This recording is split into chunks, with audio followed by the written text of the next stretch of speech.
to we would like to welcome you to everything there is to know. This is our life, this is our time, where the passport bros. We would like to welcome you to everything there is to know. This is our life, this is our time, where the passport bros. We would like to welcome you to everything there is to know. This is our life, this is our time, where the passport bros. We would like to welcome you to everything there is to know. This is our life, this is our time, where the passport bro. Oh, show. What is up, brothers? What is up? It is your dude, Mr. International Passport. Hope you're doing well. First and foremost, though, when you join the live stream today, please like the stream. That would be greatly appreciated.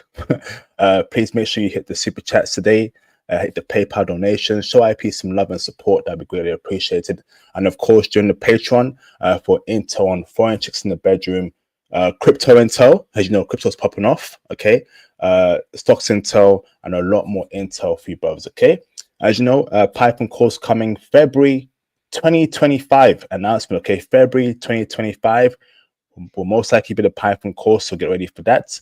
I'll be taking in new students. Okay, shout out to my current students. We're almost finished with our course. It's been a great teaching them, and I'll be taking new people in February 2025 to teach you Python straight from the mind of international passport. Okay, so a few special announcements first before we go into the live stream topic. Okay, so first and foremost, okay, you know, brothers, that I've been to 3 countries in the past 2 months. Okay, I was in Japan, I was in Spain, I was in Germany. Okay, and I know you want those live streams. You want to know the crazy stuff that goes on in Ibiza, Spain. You want to know if the blonde Beckys love black men. You want to know if the Japanese honeys are still checking for brothers. Okay, I will give you that intel only if you follow me on Kick and Twitch. Okay, I need 100 followers on Kick and Twitch, and get me to 100 followers, and you will get that stream. Okay, right? You will get those streams. Okay, so please go and follow me on Kick. Create an account. Do something. Okay, show IP some support and go and follow me on Kick right there. Okay, in the live stream chat, and you will get those streams going into Christmas or the New Year's. Okay, so we have 4 more weeks of December of the year, and I want to do those streams as soon as possible before the year ends, because we have an end of year stream that I'm planning. Okay, so please go and follow me on Kick. I'm also on Twitch too, so I need 100 followers on Kick and on Twitch too. Okay, so go and create an account on Twitch and follow me on Twitch too. That will be greatly appreciated. Okay, so that is the goal and objective for y'all this week. Follow me on Kick and follow me on Twitch if you want those streams. Okay, and there's a lot to discuss there in regards to how women operate in those countries. Okay, awesome. So let's get straight into it. Okay, Mr. Theo Wife, how you doing today, bro? You good? I'm pretty good, actually. I'm actually talking with AWS right now, so they want to know how many guys are going to be taking certifications in my group. So hey, I'm pretty happy about this. So yeah, I'm good. I'm happy. Things are good. Awesome. Thank you for all you do, Theo. Awesome, man. Much appreciated, bro, for teaching the brothers the right way, the right path, and setting them up for success. We're going to see a lot of successful brothers in this space. Okay, so let's get straight into the live stream topic. Okay, the topic of today's stream is the Middle East and Islam the last bastion for conservative values? Okay, so as you all know, we live in a crazy, wicked West. Okay, wickedness dictates the culture in the West. That's why we are passport bros. Now, the way the world is going, the way the West is going, I think we've reached a point of no return.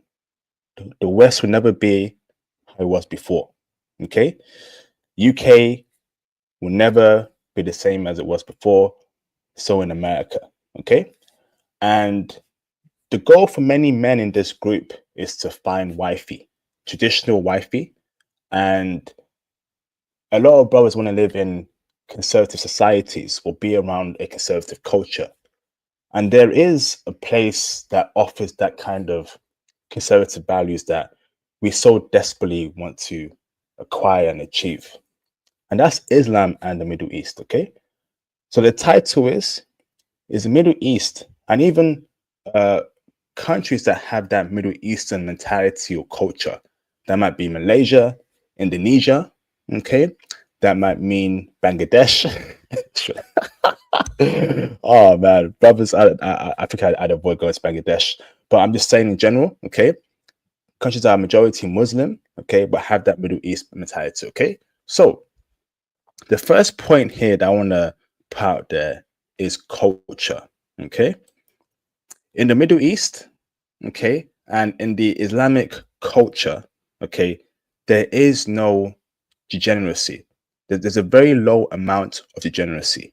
And I'll tell you something, right? Okay. When we have children, okay, we know how culture can dictate how your kids are raised and how they may turn out to be as teenagers, as young adults. Okay. If you're in a culture that is hyper liberal, that pushes rainbow agenda, that pushes a whole lot of liberal nonsense, you have no idea what your child come out as, what they're thinking, what they're saying, etc., etc. Okay, in America and UK and Western countries, everything goes. Okay, there is no shame anymore in these cultures, right? So even though you're in your home, right?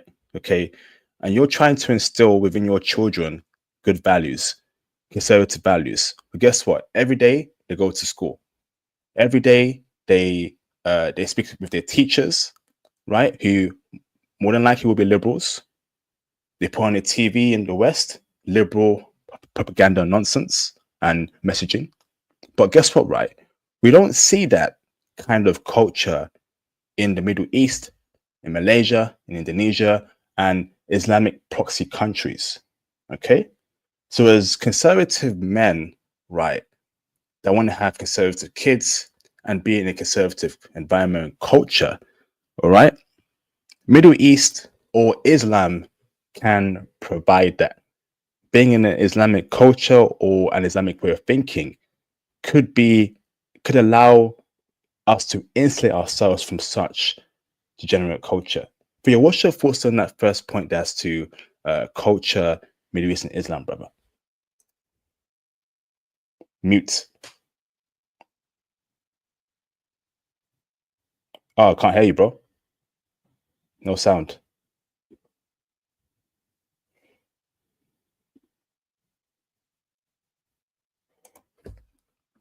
Can't hear you. Keisha's doing something weird. Can't hear you, bro. Hell, let's do. Okay, can you hear me now? Loud and clear, bro. Okay, good. So, okay, that's some progress. Yeah, I think Keisha is knocking my system out. You know, she's having all kinds of fun here. Basically, um, um, I think you're correct on there, and Islam might provide us with the last bastion of conservatism. Of course, it's having its own issues right now with liberal ideology creeping in, but I mean, let's just admit it. How many Muslim friends do we have who are married and happy and actually very satisfied with their wives? And then how many Christian men do we know who can say the same thing? Mm, facts. A lot of Um, dudes are Islam are happy, bro. From what I see, Christian dudes yeah, are going through it. Fire away for you. yeah. So I gotta admit, I mean, some of the most liberal women you're seeing are in the church. I don't go there because of it. Dude, just the amount of liberals there is just huge. So um, I don't a place to actually have a decent wife. Those places are very rare right now, very few. So that's why we need to look outside the United States, or actually look outside the West, because you're in the same boat in the UK. We have to look outside because we're not finding anything of quality in the West at all. Facts, Phil. Phil, you made a great point there in terms of the liberal nature of women, right, in the church. Now, I'm being Mm, honest with you, right, Phil, right? I hardly meet liberal Muslim women, right? I do meet one once in a blue moon, but I don't meet a lot of them, okay, that have liberal thinking ideas, okay? mm, But in the church field, right, I meet a lot of liberal women feel, women with mm. tattoos, women who are wearing women who are wearing miniskirts to church, bro. Miniskirts. Show me a mosque, right, where you see a Muslim chick wearing a miniskirt, bro. You Mm. see? That's crazy, bro. Yeah, yeah, yeah. I agree with you. There's not that many people, so yeah, you've got a point. And and that just shows you, right, the Christianity in the West, right, has been poisoned by liberalism. So you see Mm, why the wider culture is important. And that's when I tie it back to having kids. Even though you instill proper values in your home, you are mm, insulating your children from liberal values. When they go out there in the world, when they go to high school, to college, university, college, right? 4 years in college, on campus, you're not there, bruv. So mm, they're being indoctrinated, right, by liberal lecturers, bad friends, okay, really bad friends in me in college that have liberal ideas. And that's why a lot of women go crazy.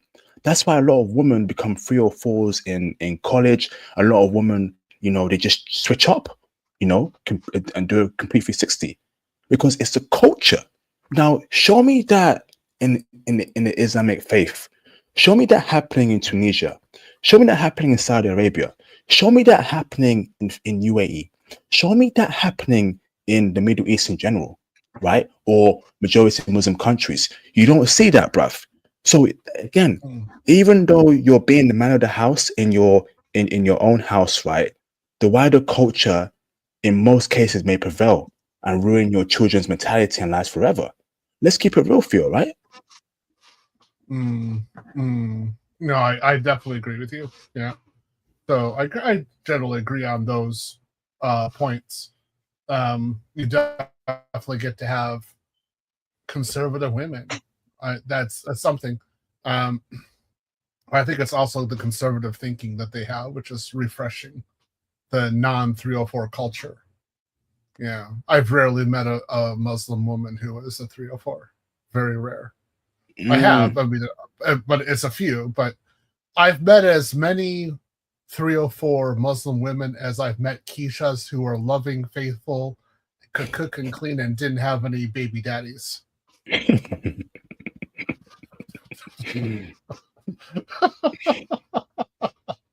I mean, it's the truth.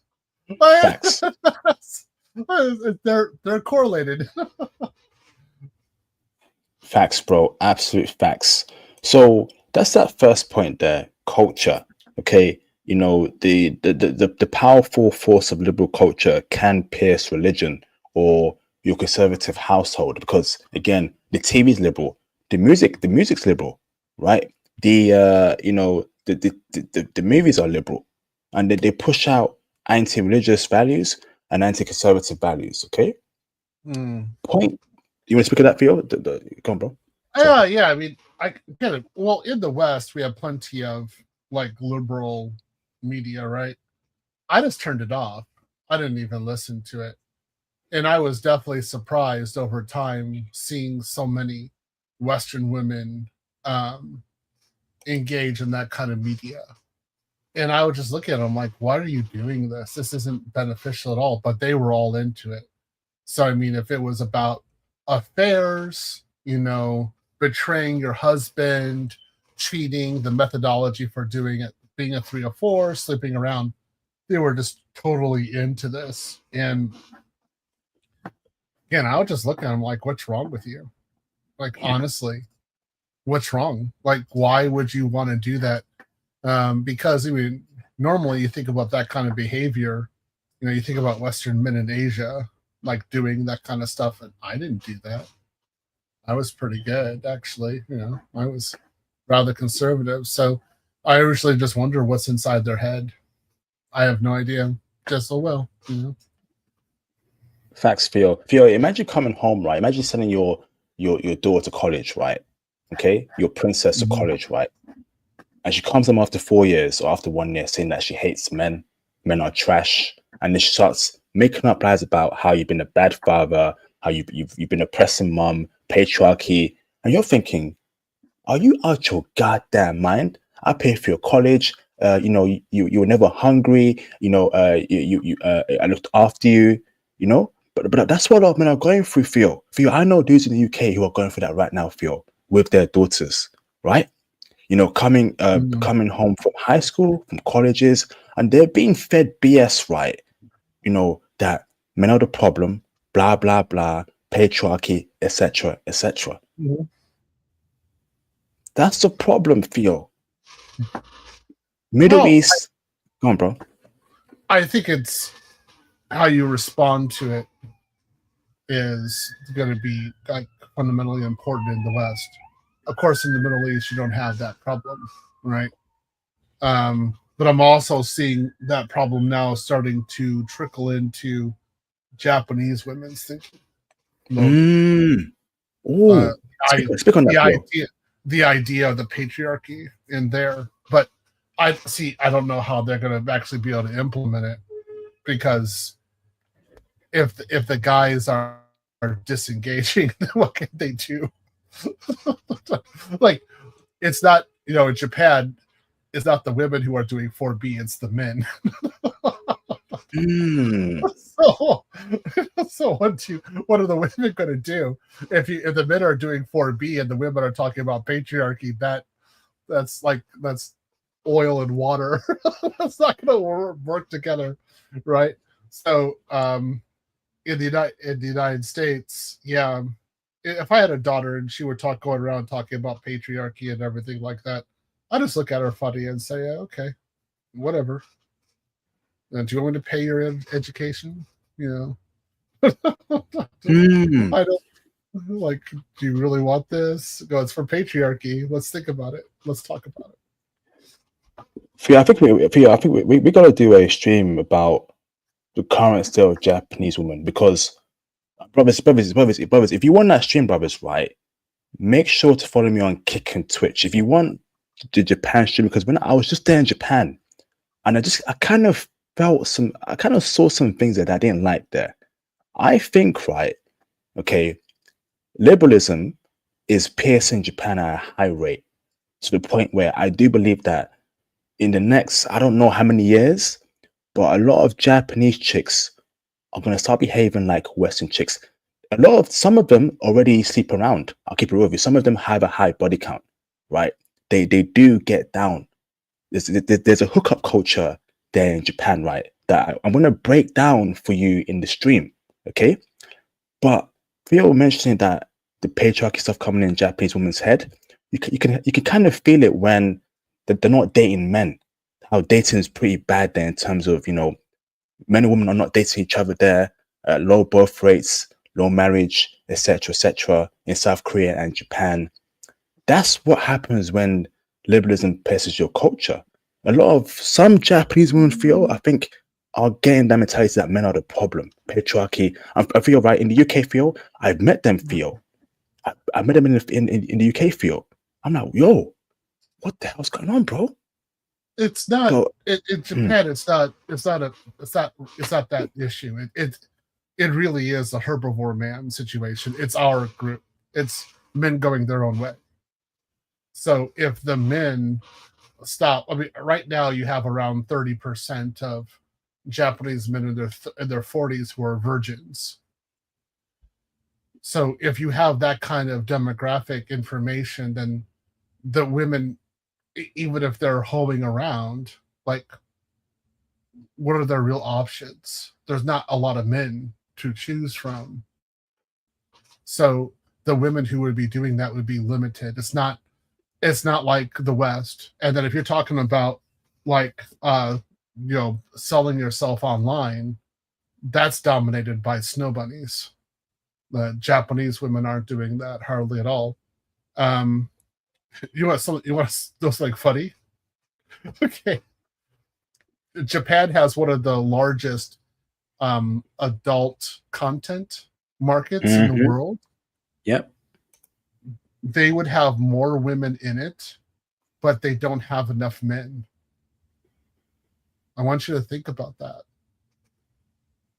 So they would have at least 5,000 more women in it, but they just don't have the men.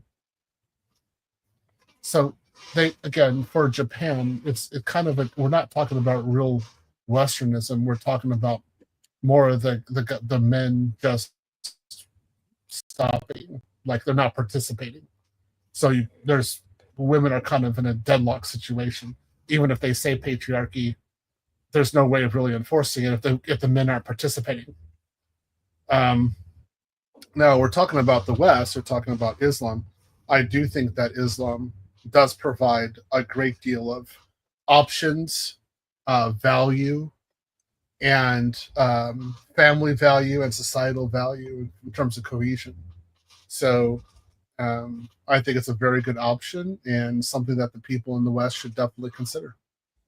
Facts, absolute facts. So last point in here, in regards to Japanese chicks, before we go on to the next point. Um, Now, the reason why I can tell that Western culture is definitely creeping in Japanese women, I've been speaking to a few, and a few of them have left me on red, like a Western chick. Literally, they either don't read my message or don't respond to it. I'm thinking, okay, something's not right here. Um, you know, something's off here. And in that stream, if you want that stream, the true uncut version of how what's really going on in 2024 in Japan, right? Kick needs to get to 100 followers. Twitch needs to get to 100 followers. And you get that on Footed Intel, okay? So, next point here for you, right, is of course the woman, okay? Now, from what I see, from what I've experienced, from what I observe, right, Middle East and Islamic women in general have the least three or fours of any culture. They have the least three or fours of any culture. And that's me comparing Middle Eastern women to African chicks, Latina chicks, East Asian chicks, Southeast Asian chicks. Okay. Islam combined with living in the Middle East will produce a low 3 or 4 rate. Now, I'm not saying that 3 or 4 women don't exist in the Middle East. Okay. They do. 3 or 4s are everywhere. But the least amount of 3 or 4 women, from what I see, okay, are Islamic, okay, are Muslim chicks, okay, who take their religion seriously, okay, and women are kept in check in the Middle East, man, right? There is no, trying to get on that liberal BS in the Middle East. They know that that is a downfall of societies, okay.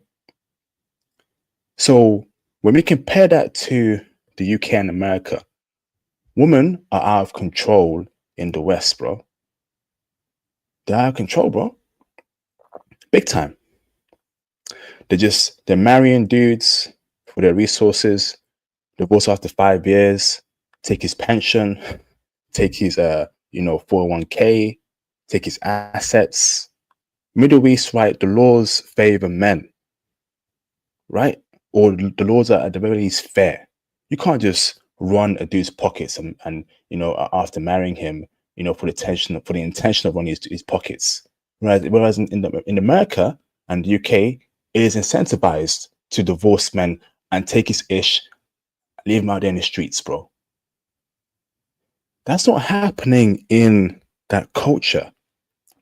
And if a woman gets out of check, the family comes in, the mom comes in, the dad comes in, the brothers come in. That's why I love that culture, because a woman in the West, right, if she's wayward, if she's out of control, the brothers won't do nothing about it. The brothers too scared to talk to her, or she doesn't respect the men in her family, so they can't speak to her. She doesn't respect her mom. The mom can't get through to her. But in the Middle East field, in the Islamic culture, she gets out of check field. Oh my days. Cousins getting involved. Aunties getting involved. Uncles getting involved. And that's what keeps marriage and the family unit together. Let's keep it a stack. What's your thoughts there, Theo, bro? You're on mute. Well, I mean, you also have that in like South American cultures as well. So Spanish speaking cultures. And of course Brazil also has that, also demonstrates that. And of course a lot of Christian speaking, Christian believing Africa believes the same thing. So again, we're talking about outside the West. They do that also, but I do I think you have a point regarding Islam. Islam does have plenty of cases where the family is keeping the family together, and that's really necessary. To be honest, I mean, you got a lot of times. It's not just talking about what the women are doing; it's not what the men are doing. The men are going crazy. They're doing kind of weird things sometimes as well, and so they need to be put in check as well. So it's not just the women; it's also the men, which I think is good. I don't know how anyone could rationally marry in the West, to be honest. It's the law incentivizes women to get divorced. I mean, it's just straight out. I mean, you also have, I mean, you basically, if a woman becomes a single mother, she can get a free education. You know what I mean? If I become, if I knock a girl up, I better pay support or I'm going to jail. I mean, those two could not be further apart. So I mean, I just don't. It's not that I don't touch women in the West. I don't even communicate with them. They're just too dangerous. Whereas I'd never had that problem with a Muslim woman. Well, we got it. I had to figure out what the laws are. Sorry, what the customs are to talk with her. So, like, can I say something? Okay, I'm not going to say anything to you. Like, sometimes I can't say anything. That's just fine. But sometimes you can talk to me. But at least 304ism is rather low. You don't have single mother epidemic in Islamic cultures either, do you? Facts. Right. Facts, bro. Do you have a flesh industry from those cultures, mainly being supported by those cultures? No. When it comes to flesh industry, it's amazingly all snow bunnies. Then the all other races take second seat. I mean, that's just snow bunnies can't stop doing that. I just look at it and say I don't get it. Why so many of you are doing this online? I don't get it. So it's my little point on that. Facts, Theo. And also, like, in that culture, right, having guy friends, going me and your guy friend for coffee 1-on-1, or hanging out with a guy friend, that's unheard of, right? Where in the West, right, women are just doing that kind of nonsense, having guy friends, meeting them 1-on-1, being playful around them, being playful in work, having work husbands. Can you imagine the cost of can you imagine, right? The very concept of work husbands in the Middle East, in Saudi Arabia, in UAE, in Qatar, they'll be like, work husband? Are you out your goddamn mind? But in the UK, in America, work husband, blah blah blah. Nah. At that point in time, things are getting too liberal there. That's a whole bunch of low IQ nonsense, And number two, if you're right, I actually agree with the Islamic concept or the Islamic culture where if she ain't your wife, don't speak to her. So in certain countries, feel right. If you're out there and you try to cold approach a chick, that's a big no. That's a big no. No cold approaching. No just trying to game her up or sauce her up or riz her up. Gen Z terminology, riz her up. None of that nonsense. And I actually like that. I respect that. Leave her alone. Yeah. I respect that. Yeah, I do that. I actually practice that myself. So if I'm talking to a man's wife, I actually call her like Mrs. something. I don't call her by her first name. And then I ask him if I can talk to her first, and then I make sure he knows that I'm talking to her.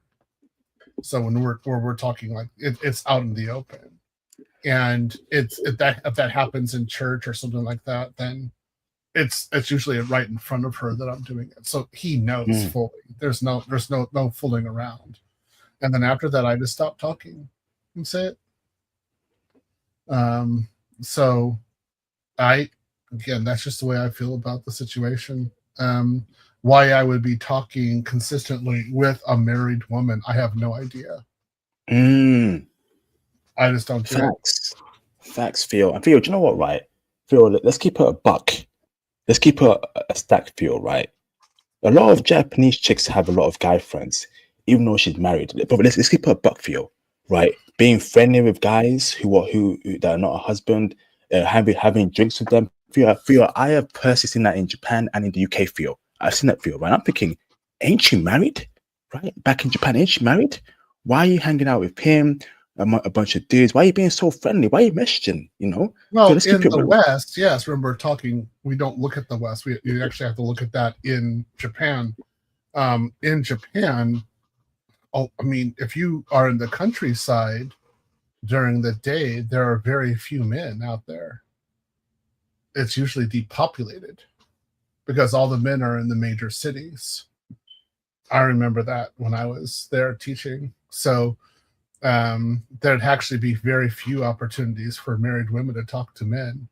I mean, maybe a train conductor or a baker or like the mailman. Yeah, that's about it, though. For the most part, they don't see men until 7 p.m.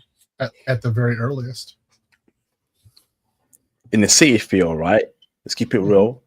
But I have seen, I think Choji's messing in the chat as well. You will see married women giving their numbers, giving their lines, giving their IGs, and I'm thinking, okay, that You're right you're there, talking London. You're talking London.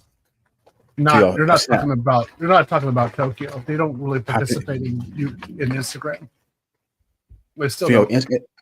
IG is big in Japan, bro. Big time, bro. Uh, It's big. It's big, Not bro. really. Not really. It's kind It's of okay. and Yeah, Twitter I'm too, still bro. not. Twitter and IG are big in Japan, bro. No. I mean, they have Maxi. That's what's big for them. Maxi. That's where they really talk. Yo, But you not. know, I yo, know because I've been. I oh god, again. I still with them on this point. And Maxi is the big one. I'm not. I'm still rarely seeing Instagram or Twitter with these guys. Not nearly to the degree you're seeing on the West. Is absolutely huge on the West. Phil, you know that Twitter as a platform has its most users. Second of it is number one is in USA. Second of all is Mhm. Japan, bro. 80 million, around 80, 70 million users in Japan use Twitter. This is no cap, Phil. This is in the You have stats to book go itself. see. You have to see what institutions are actually using. It might be in, like financial. It might be journalists, things like that.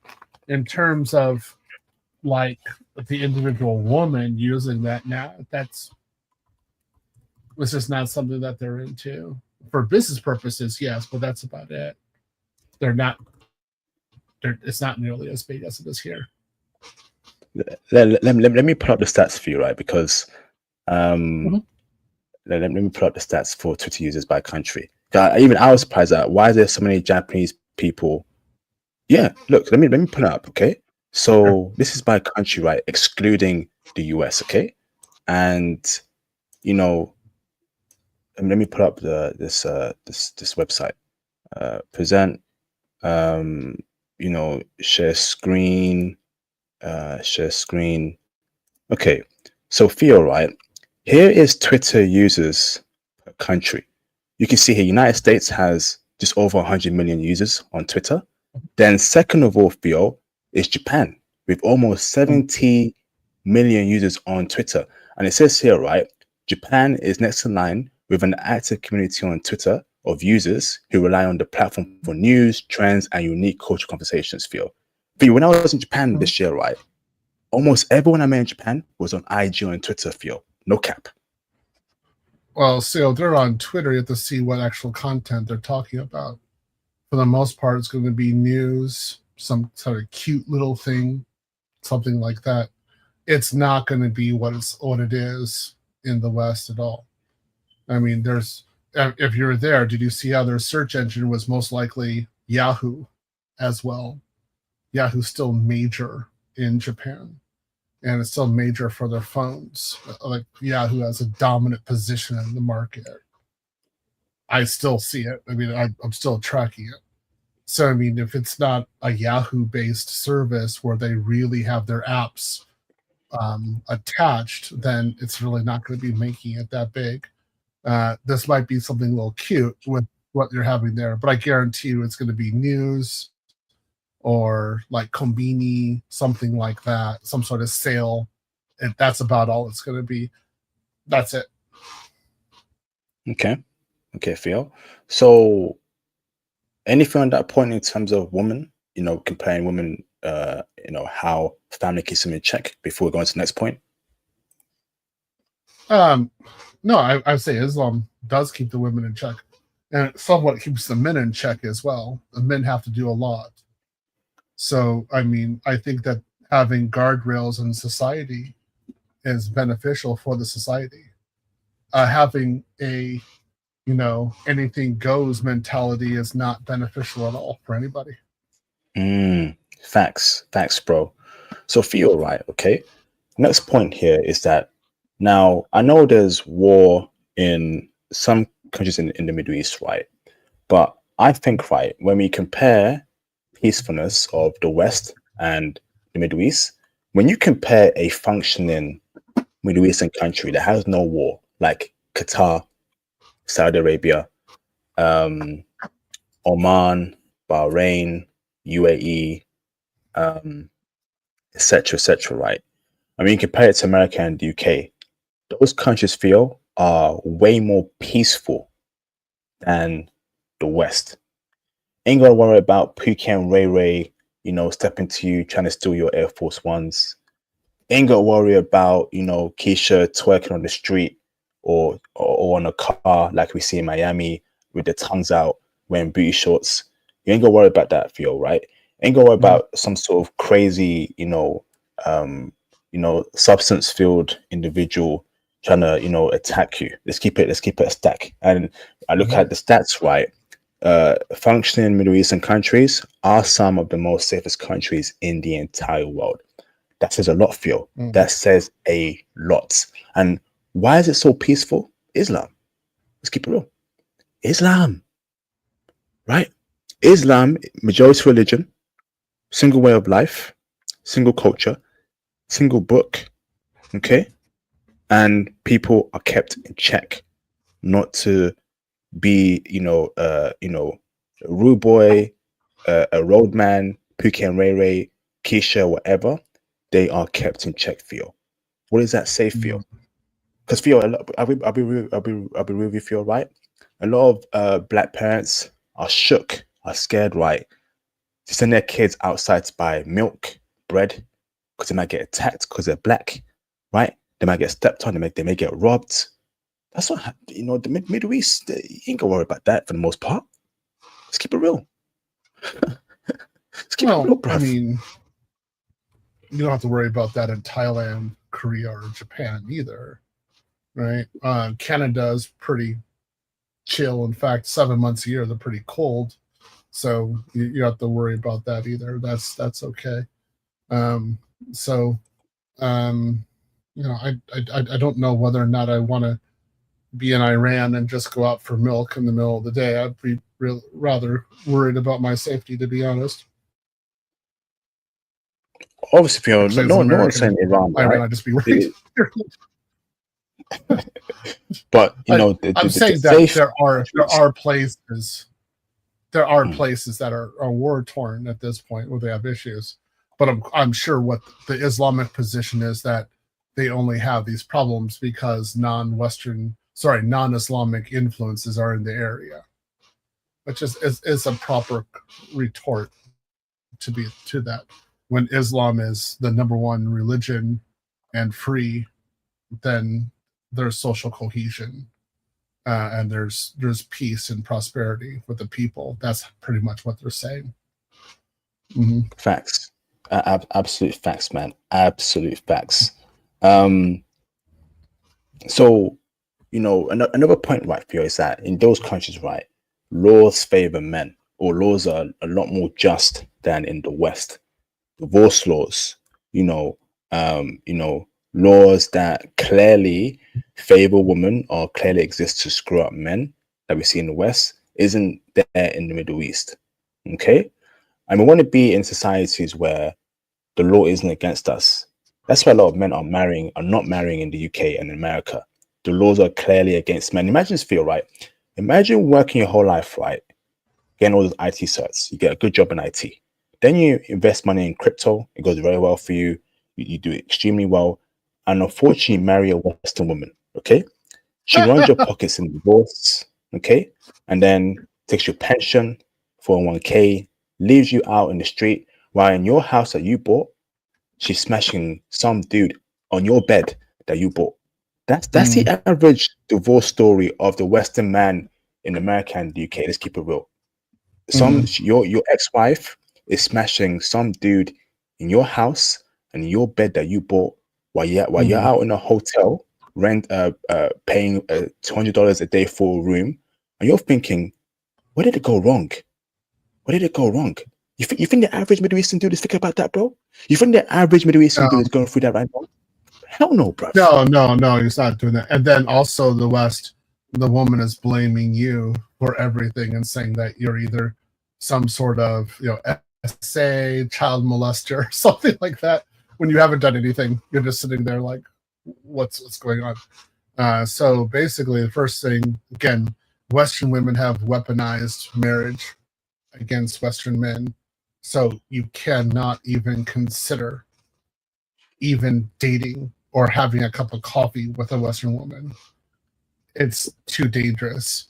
It's pretty much how white women, and particularly in the South, weaponized racial discrimination against black men in particular, and it ended up in many black men being lynched. Right? So it's just too much of a journey. Hey Johnny, haven't seen you for a while. Good to see you. He's safe. So I would say, guys, if you sit in Islamic countries, you really don't have to worry about that, which is true.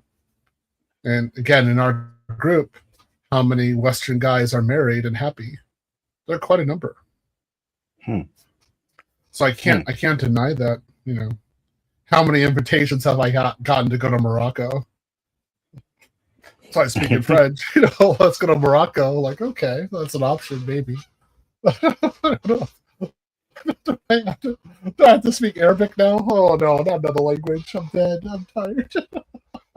I don't want another language. But you got a point there. Yeah, for the most part, you got a point. You don't have to worry about stuff. So, yeah. I feel you know what, right? Like, feel like I'll be real with you. I do suffer from post-traumatic Keisha syndrome, right? And that applies to any race of woman that I've come across, even though she's foreign, but she's in the West, right? So the other day, right, Phil, right, I come across where was she from? I think she was black chick from what's that country? South Africa. That was it. Okay, had the accent. Okay, long skirt, not showing her arms, clearly conservative, looking conservative mind. Okay, I'm like, okay, I like what I see here. Okay, what's happening here? Then I ask her, oh, how long have you been in the UK for? Oh, 2 years. Feel from that, when I heard that, I brought myself off her. I was everything she said after that, feel was going through my brain. I was like, nah, nope. I don't care if you were born in South Africa and you're foreign, your whole life is South Africa. If you've been in the UK, right, for that long, I don't want nothing to do with you, bro. But she was checking me out, asking for my number, asked me questions about me, etc. I gave it to her, but there won't be any meetup, because I just don't want to deal with women who want to live in the UK or are living here. Now, if she was here on holiday for you, right, for a week, 2 weeks, like we can communicate. I might go out there to me and myself feel, right? That's awesome, Mm-hmm. right? But at this point in time, I'm so scared of losing it all, feel. I'm scared, bro, because the wrong woman, feel, can mess you up for life, can traumatize you.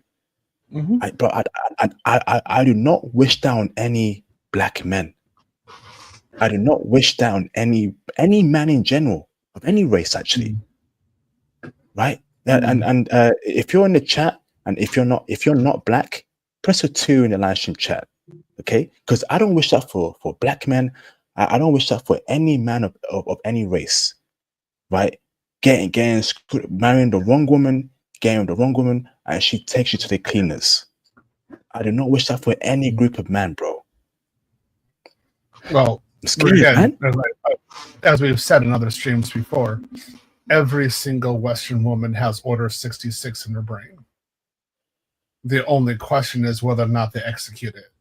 But every single one of them have it. The only time that they are defanged, or basically that they can't do an execution, is if you take them to outside the West.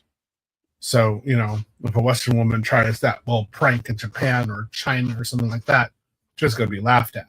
There's no way that can occur. Also, in Islamic countries, that's not going to occur either. Colombia, Brazil, same thing. So you have to get her to an area where she can't. If you're going to be with a Western woman, you have to be with her outside of the West. That's the only possibility. Your marriage can't be registered in the West whatsoever, or you're in deep trouble. So, I pretty much agree with what you're saying. Just avoid all communication with Western women, particularly in the West, and you'll be fine. Facts. So the last point here before we react to some clips and content and articles is, so be honest with me if you're right. If things get so bad in the world where every Christian country or every other country, including, Japan, South Korea, Colombia, Brazil, they become super westernized, super liberal, super far left, where it comes to a point, that they change their laws to favor women in divorces like in the West and the UK. However, the only nation or nations on earth that don't do that and are still strong are Middle Eastern countries, right? And you've noticed that there's a lot of wifey women there, but they want you to convert to Islam, Phil. Phil, would you convert to Islam, right, if it gets that bad around the world, to wipe up a wholesome, traditional, virgin, or low body count woman in the Middle East, Phil? But he has to convert to Islam. My religious affections have no relationship to what I get from a woman. But that's between me and God. And if I have a certain life based upon that, so be it. Number one is my relationship between God and myself. A woman will not interfere with that. So would you convert to Islam if you had to marry her? No relationship. No, I'm saying it supersedes. So my relationship between God and myself is between myself and God. It has no relationship to a woman. If a woman says, I need to change, no, there's none. No. That would mean that I'm actually following her. So I don't do that. Okay. So, a lot of Islamic chicks, right, or that region, the men have to, obviously convert to Islam to marry the woman, Phil. So would you try and find a diamond in the dirt that the parents, okay, you don't have to convert, or would you for a Christian woman living in the Middle East, Phil? But that might be very, very rare. How would you go about it, Phil? Remember, the world has ended. All other countries, Phil, are become super far left, Phil. Only Middle Eastern countries that are Muslim majority or Muslim ran are the ones that exist. How would you go about that, Phil? When I was in Russia, I was distributing Bibles. I had a Russian army soldier point an AK-47 at me and said, stop distributing Bibles or you shoot me right then and there. I continued to distribute Bibles. I was ready to die. So I don't give a shit about a woman and her beliefs or her body. My relationship is between myself and God. Nothing comes between that. Thanks. yes, indeed, Theo. Powerful answer, man. Powerful, man. But you know, a lot of dudes are converting to Islam to marry a woman. I don't blame them. You know, if they want to do it, because I know it's tough, man. It's to get a good traditional woman, and a lot of traditional women are out there in the Middle East. But how you want to do it is up to you. But yeah, you know, it is what it is, man. Awesome, man. Awesome. Give me a minute, please. I need to go to toilet real quick. I'll be back here. Hold on. Look, I'm reading what other people are saying in the chat. Cho Berry, my point to you is that when you go to Japan, the expression I said to you, Nihongo de shabarimasen no kusi ni da yo ne. That expression means you don't even speak in English. You don't even speak in Japanese. And you're saying your expressions about Japan. What that means in Japan, the nuance is you don't understand Japanese culture. You haven't been there long enough. 6 months isn't long enough. You need to be there 2 years and actually really know the Japanese and integrate and actually speak in Japanese. Then your eyes are open to how the Japanese operate. You're still on the outside. You need to get much closer to how the Japanese actually really operate. I was incredibly close to the Japanese. I got to a level of deepness. I was like, "Oh boy, I want to go any more than this. This is a little bit too far." But I saw how the Japanese really act. It doesn't matter if Japan for long. It's 100, 200, 300 years. The Japanese don't change. They're Japanese. They are fundamentally the same. They're not just suddenly going to go off one tangent or another. It isn't. That's not how they are. They're not Western. Westerns can do stuff. Japanese, nope, not how they are. They're fundamentally there. It'd be like you're saying, like, okay, so you haven't been there, so their educational system has changed entirely in the last 10 years. That's impossible. They always have the same educational system. It's been that way for hundreds of years. They're not changing it. I mean, that's just how they are. That's impossible to change. They don't change at all. They just don't. They might upgrade. You might have some computers in there, but that's it. Remember, these people are teaching calculus by junior high. They're not gonna stop that. They're gonna keep on going. Awesome. All right, thank you, Phil. So, brothers, if you want that full unfiltered Japan streams, Spain streams, Germany streams, you know what to do. Get me to 100 followers on Kick and Twitch, and we'll get cracking, man. Okay. My sound is cutting, or whose sound is cutting? I think he said that my sound is cutting. I don't see it. My point that I'm saying here to the chat is, the West is following Japan and Korea. It's not that the West they're becoming Westernized. No. So the things you're seeing with, for example, men going their own way, that started in Japan. You have evidence of it, Korea. They were there 15, 20 years before the West was there. Women perishing alone, hikikomori. That is starting in Asia, Japan, and South Korea. That's being exported to the West. It's not that the West started and went to Japan. No. It's the other way around. Depopulation started in Japan and Korea. Then it's going to the West, right? The West is dealing with this.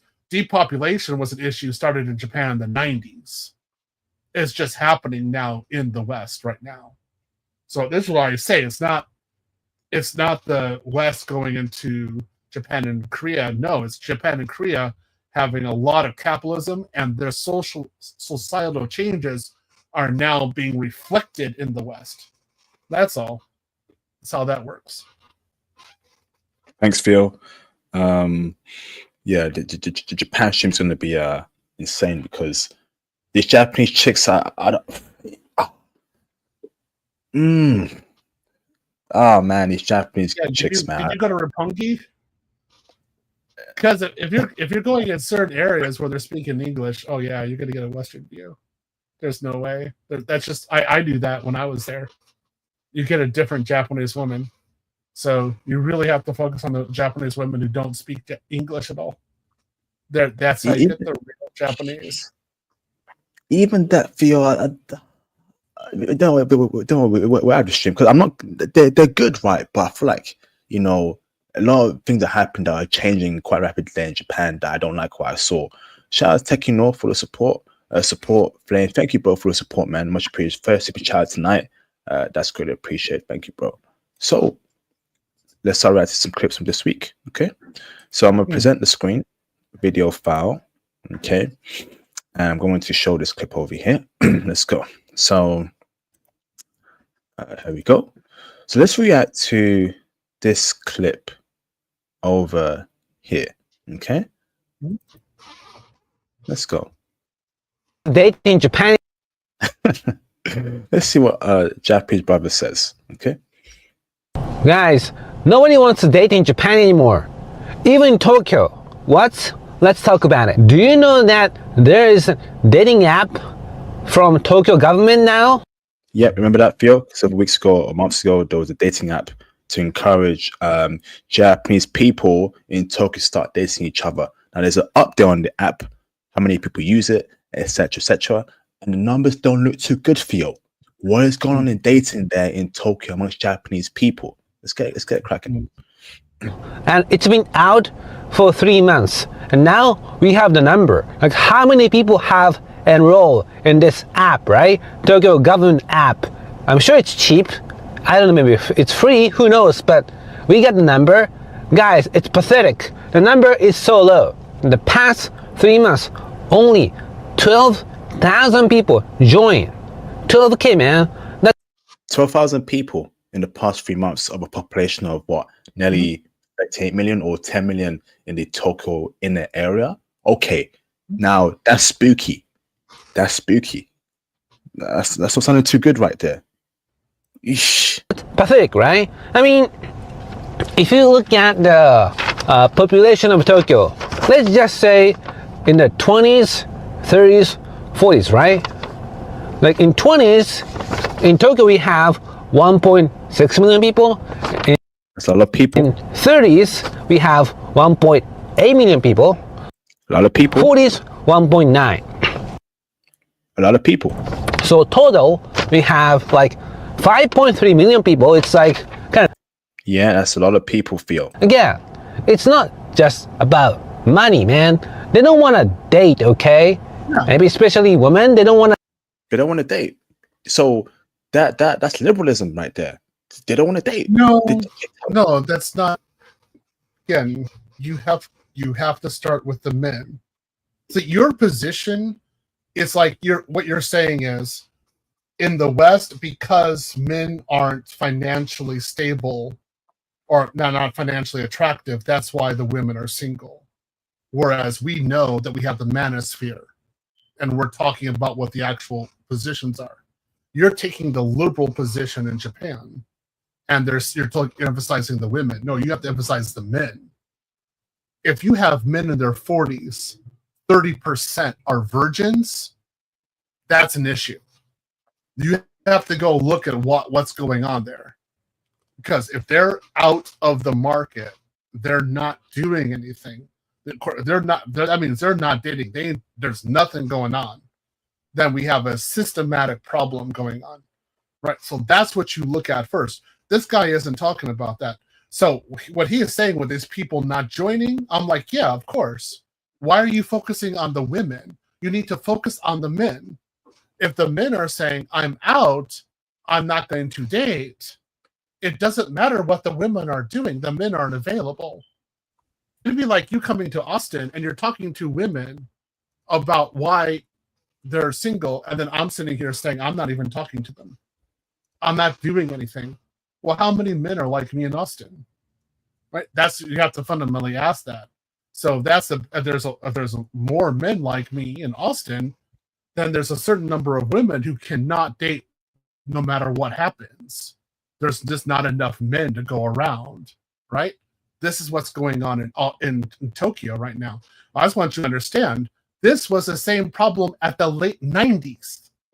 It's just bigger. That's it. It started in the late 90s. This is 30 years. This has been going on. But I also feel right, like so they ain't dating there, right? But now is there actually no? Let's carry on because I think you mentioned it in the video later on. Let's carry on. Do that? I don't know, man. I don't know. But the thing is that in Tokyo, right? So many young people, they move into Tokyo, right? Young, so many young. Yeah, young, so young. It's crazy. So crowded. And nobody wants to date. Yeah. This is so telling. And I knew this would happen. Even like a dating app, I'm like, who cares, you know? So I knew this would happen, man. It's like I knew this, you know? Because it's not about money. It is about money. No, he's wrong there because, again, I was in Japan this year, right? I came across a woman, right? I spoke to a woman, right? And they would ask me, they always speak about money. Some of them spoke about money, Theo. And I'm thinking, okay, what is going on here? Why is money a conversation here? Now, I get it's important, right? But I get the feeling that they're becoming very money hungry or hypergamous, or they're really prioritizing money over everything. And that's what we see in Western chicks. So Japanese dudes are probably thinking, okay, I'm working hard. Why are you so obsessed about money, you know, and rich dudes and rich men? I think that's becoming a common thing I'm seeing among Japanese chicks. You need to actually interview them and actually have the conversation. I had this many times with Japanese women. I had a lot of conversations about what their requirements were, and it became clear what they wanted. They wanted a man who makes 10 million yen a year. That's the magic number. So 10 million yen a year. Fortunately, when I was 28 years old, I was making 10 million yen a year. And that's when I got married. The average wage of Japanese workers is 7 million yen a year at the age of 45. That's still the same thing that they had before. This is not going to change. So there are a certain amount of men who, actually a large number, who won't achieve the 10 million yen per year until their 50s. So basically, you got guys who are saying, hey, look, it's not worth it. I'm not even going to date. I'm not going to do anything. And that 10 million yen a year, that's in the Tokyo metropolitan area. In the countryside, they wouldn't be as crazy to put that number out there. That just would not happen. So we're not talking about an extreme number, to be honest. I'm not talking like here in the West, you're thinking, you know, $300,000, $400,000 a year and above.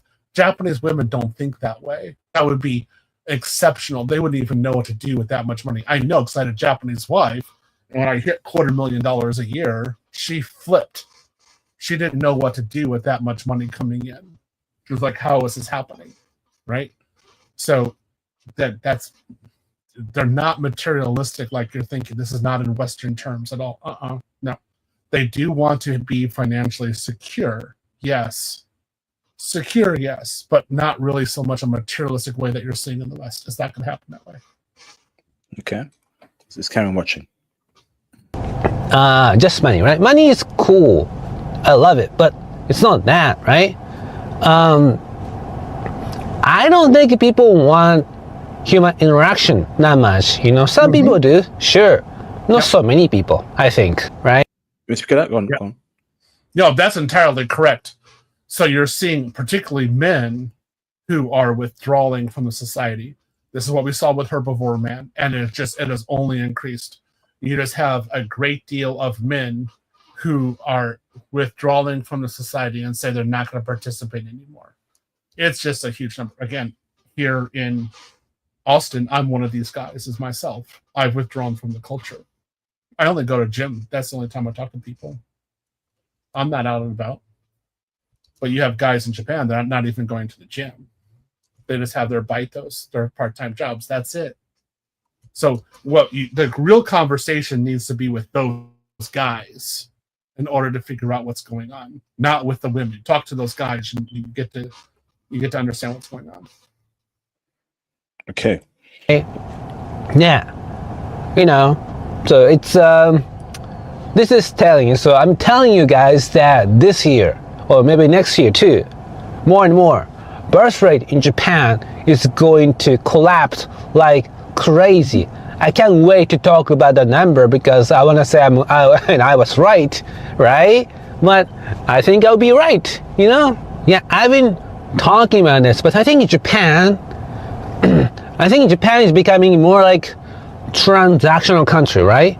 Women go to host clubs to talk to nice looking guys, because of course they don't want to talk to ugly guys, right? Of course not. And men, they go to even foreign guys these days go to kabukicho and go find some kind of actions. What's going on there? So it's sort of dating, being a normal boyfriend-girlfriend couple. You're telling me that Japanese chicks would rather spend their money going to these bars where they speak of guys there, and whatever happens, and the dudes are doing the reverse with women. Okay, something's off there with the dynamic between Japanese men and Japanese women. So should passport bros be worried there about the state of Japan in 2024? Let's keep it stuck. No, because the guys who actually who stay there, they're swimming in the mocha, you could say. There's plenty of women to date. It's just a huge number. Let's look at it. Japanese women engaging in Japanese male hostess culture has been an issue since at least 2006, if not earlier. I heard plenty of stories. I'm still reading. I read various sources from Japan, and of course I see this happening. And some hostesses, not hostesses, it's feminine. Some hosts, some Japanese male hosts, they're rich based upon this. That they're totally rich. So this has been quite a number. This has been quite an issue for a while. It's the reverse. You have women who don't have any dating options because the men aren't dating, so they're paying for it to get a date. Remember, you're talking about a culture where people pay to get a hug. Think about it. A hug. Right? Well, think about it. Okay, in the West, when's the last time somebody hugged you outside of your family? Oh, wow. Think about it. In the chat, when's sometimes somebody hugged you outside of your family? So if you don't have access to a family and you haven't been hugged, you might pay for a hug. That makes sense. So there's a market for that. There's a market for snuggles. Flipping heck. Yeah. Because hold on. Chill, Barry. I'm telling you to listen to this Japanese guy, but you need to interpret it in a Japanese manner. He's talking about Japan. You're interpreting it from a gynocentric Western point of view. You need to interpret it from a male Japanese point of view. Remember, you have to always have this constant. 30% of Japanese men in their 30s and their 40s are virgins. If you have that kind of number, you need to be interpreting it from that number, not what the women are doing, what the men are doing. That's how you just see it. That all this stuff makes sense, but it has to be from that Japanese male point of view. All right? Okay. I think the price tag is like I think it's like $100 per action. So if you go there, Tokyo, and pay the it's $100 per hour at least. I mean, so Japanese women at a hostess bar are usually about $60 an hour, and then Japanese hosts are around $100, if not more. That's very common. Let's go. Those women, standing women, money you get an action for like $100. Interesting. Okay. All right. We said our thoughts on this clip, but it's interesting what's happening in Japan. Again, you want the foreign footage Japanese streams, right? Germany streams, Spain streams. Follow me on Kick and Twitch. There's a lot to talk about Japan, the good, the bad, the ugly. No country is perfect. Know what you're doing when you go out there in Japan. That's all I'm going to say. Okay, awesome. All right, next clip to react to. Let's see. Remove. What the flip's going on here? Oh, there it is. Remove from studio. Okay, so present video file. Okay, let's try this clip over here. Okay. What a time. Okay, let's go, Theo.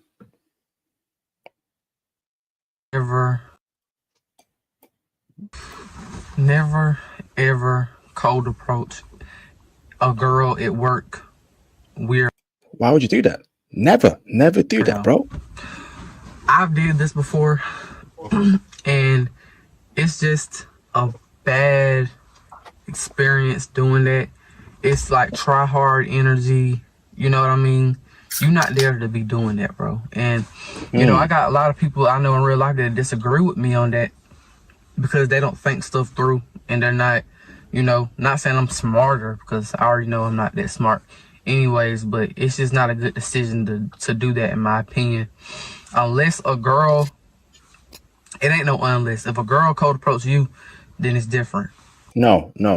Number one, right? I would not be approaching any woman at work, whether it's in the UK or abroad. If you're working abroad, never do that. Work is not for dating. You are there to get paid and to go home. Okay? It isn't a college. It isn't high school. It's a real life scenario where it pays your bills. Clock in, do your work, and get the F out. Okay? Number two, even if a woman is interested in you, cold approaches you, let her know it ain't happening. No. Right? That's why I work, right? I give off a very serious energy. Women who are looking at me know IP ain't playing games. If it's not about work topic, don't come to me saying IP, here's dinner, here's lunch. I made this for you, IP, you know, do you want to go out sometime IP? Don't even dare. Don't you even dare. That's not happening. And women at work know that I'm not on that time. And I know in the Westfield, right, in the UK, a lot of brothers are going through that where women are showing them interest, women want it from them. Now, I'm going to tell brothers, right, don't indulge in work stuff, bro, in work relationships, right? You get your work done and you go home. What's your thoughts there on the topic, bro? Damn. I have no idea why in this day and age, anyone would try dating in the office. It's one of the great things I love about working at home is that you don't have to engage in the office at all. So there's no Me Too slander against you. We always say, yeah, don't talk to Western women, period. But dating them in the office, are you crazy? Yeah. Like what Sid says, don't crap where you eat. You just don't do it. Nah. So I don't know what this guy is saying, man. He should not have done. Should not have even considered that from day one. But you shouldn't be out. You shouldn't be going to work with that intention, and you shouldn't do that. And the main reason that is because is when you at work, bro, you want to give off. You don't want to give off that type of energy like you dare to talk to girls. You know what I mean? Correct. You have to take it serious to at least to a certain level, you know. And it's good if a girl like you at work or whatever. Okay, that's all right, you know. No, it's all right, bro. No, I think that's where, you know, for me, I'm stoic 100%. It's not all right for a girl to like you at work. You're not there to stay at work. No, you know, women need to also know that, listen, honey, don't go to work for the intention of finding a husband or boyfriend. You're there to also work. Because guess what, right? So for example, right, let's say you date your colleague, right? Okay, and it doesn't work out, and she's in the same team as you, same department. It's going to be very awkward. What if she lies about you? You know how people are very nosy in the office. Hey, why'd you dump him? Blah blah blah. Why'd you dump her? And then she started making up lies about you, and then you're thinking, what's going on here? And you're getting paid well, you're respected, and she lies about you. Don't date at work. Whether you're in Japan, whether you're in in Saudi Arabia, etc. Don't date at work. In fact, if you're right, I even hate dating within friend groups. I even hate dating with a woman that knows my friends, or always within a friend group. I hate that. I'd rather her not know anyone that I know. It's better that way. Ain't that right, Theo? Don't you agree with that, Theo? I don't mind if I'm abroad. I don't mind dating within a friend group, but with it again, my wife was my student, so I didn't have a problem with that. I dated coworkers in Japan. It wasn't such a big deal, but in the West, I just wouldn't date any Western women. Period. In any situation. So, yeah. That's all I got to say about that one. So for you would date your coworker in a foreign country? Is that what you're saying? Mm. Yeah, not just date her. Have a good date with her and bend her over and do what I want. Yeah, that's that happens. She'd probably be happy about it. Yeah, as long as there's a vibe, I don't have a problem with that. But in the West, no way. No, there's no, this ain't gonna happen. What if it goes wrong, right, with that coworker in a foreign country, and she starts spinning up lies about you, or something awkward happens and people are nosy? Ain't you worried about that? Well, for the most part, you need to know how to act. So, I mean, the way that I know how Japan works in particular. If you bend her over, then you are supposed to date her, and they pretty much expect you to marry her. So if you're not doing that, then the company's going to go at you. So if you bend over your coworker, you better put a ring on her finger. That's all I gotta say. But the companies are all about that. I just want to say that even the Japanese government. So the Japanese government, 2%, less than 2% of Japanese mothers are single mothers. So there are programs to put those single mothers into offices. And what they're hoping is that they meet men there and they get married. So the government is saying, like, yeah, please bend these single mothers over and put a ring on her finger. We don't want to have to deal with this from a single mother point of view. It's a liability to the government. Okay. But wait, do you think there's something like that in 2024 though? Is that the same Japanese mentality, knowing how it's okay? No, that wouldn't change. That they're very practical. They want you to be married. Again, it is very, very normal that way. I know, because like they're not happy with the men going their own way issue. They're very dissatisfied with that. So I see what some of the pushback is. So of course they're not happy about that, and they're not happy about the single mother issue either. Okay. But you shouldn't be the one, and I've always, kind of said this with just, being masculine or whatever, like, you shouldn't be the one that's shooting your shot all the time. You gotta let her shoot her shot. You gotta let the girl chase you or let the girl pursue you, No, there should be no pursuing at work in any shape or form. Women should not be doing that. Men should not be doing that. And I think this dude, right, he has good intentions here, but it appears that if he comes across a woman that likes him, he may indulge in that. I'm telling dudes, don't indulge in any sort of activity in the workplace. Get paid, go home. Get paid, go home. Especially at work, And to me, it's just a weird thing to try to cold approach a girl at work. You know, it's just to me it give off very desperate energy, very desperate vibes, in my opinion, because I know how I felt when I did it. It just didn't feel right. And I remember when I did this, it was at 2022 when I did this. I remember I thought the girl had liked me because an older lady, which I don't know why, an older lady told me that, you know, the girl thought I looked good or whatever. And I ended up cold approaching the girl at work. She gave me her number. I texted her, and she never texted me back, you know. So it was, every time I've cold approached a girl, it's never been like a girl was never rude to me, you know. It either been, the main thing is just a girl stopped texting me. That's just the main thing, you know. And looking at all the times I've cold approached girls, you know, I've never came off super strong on a girl. I think that's a big reason why a girl has never been like real rude to me or anything.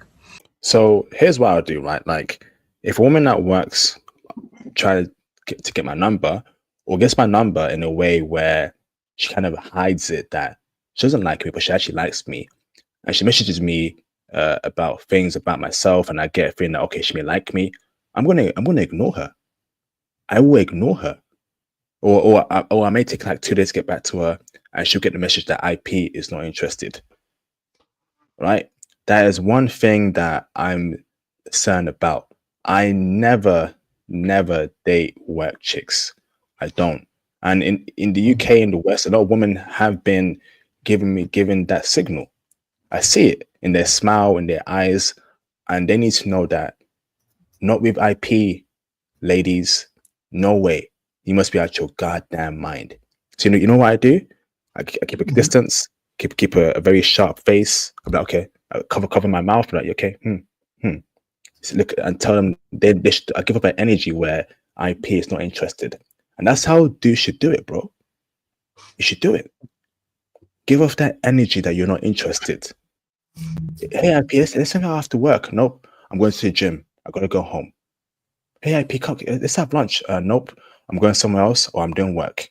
That's how I do things, and they get the message. And if you keep on pushing, HR may get a call. Don't try with me. Don't try with me, ladies. Not me. Not me, cuz. Not me, fam. Come on, Fee. You want to say something about that, bro? I don't even get that close to them.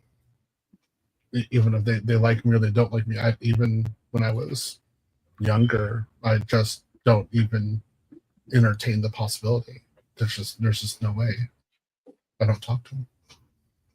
Not at church, nowhere. I just don't. They're by far too dangerous.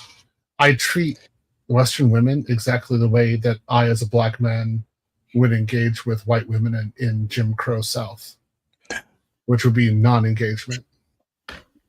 And I would do that for my own prosperity, for my own protection. That's how dangerous they are at this point.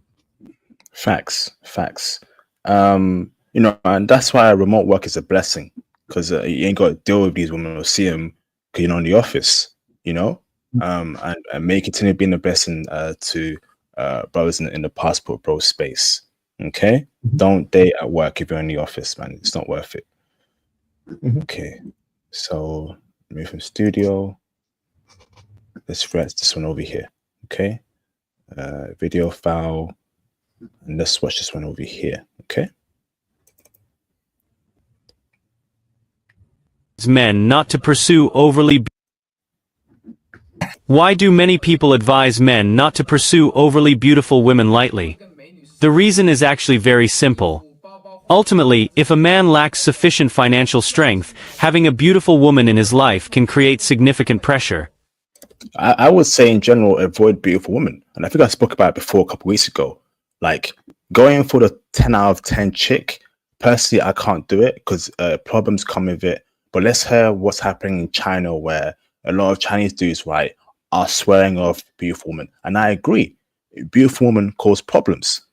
This is not about demeaning women, but rather discussing, from a realistic perspective, the challenges that may come with being with a beautiful woman. First of all, being with a beautiful woman comes with high costs. Beauty is not just an external attribute but also involves expensive maintenance, such as clothes, handbags, cosmetics, and various lifestyle demands, all of which require money. Facts. And she expects you to pay for it. You know what? Several years ago, right? Okay. I went on a date with a Chinese chick, okay? And, you know, she asked me, right, IP, what kind of look do you like on a woman? I told her I like women who I date who have their nails done, long flowing hair, nice makeup, not too much, dress nicely, cover the not too short skirt, just looking conservative, moderate, etc. etc. So okay, IP, that's great, IP. Will you pay for that, IP?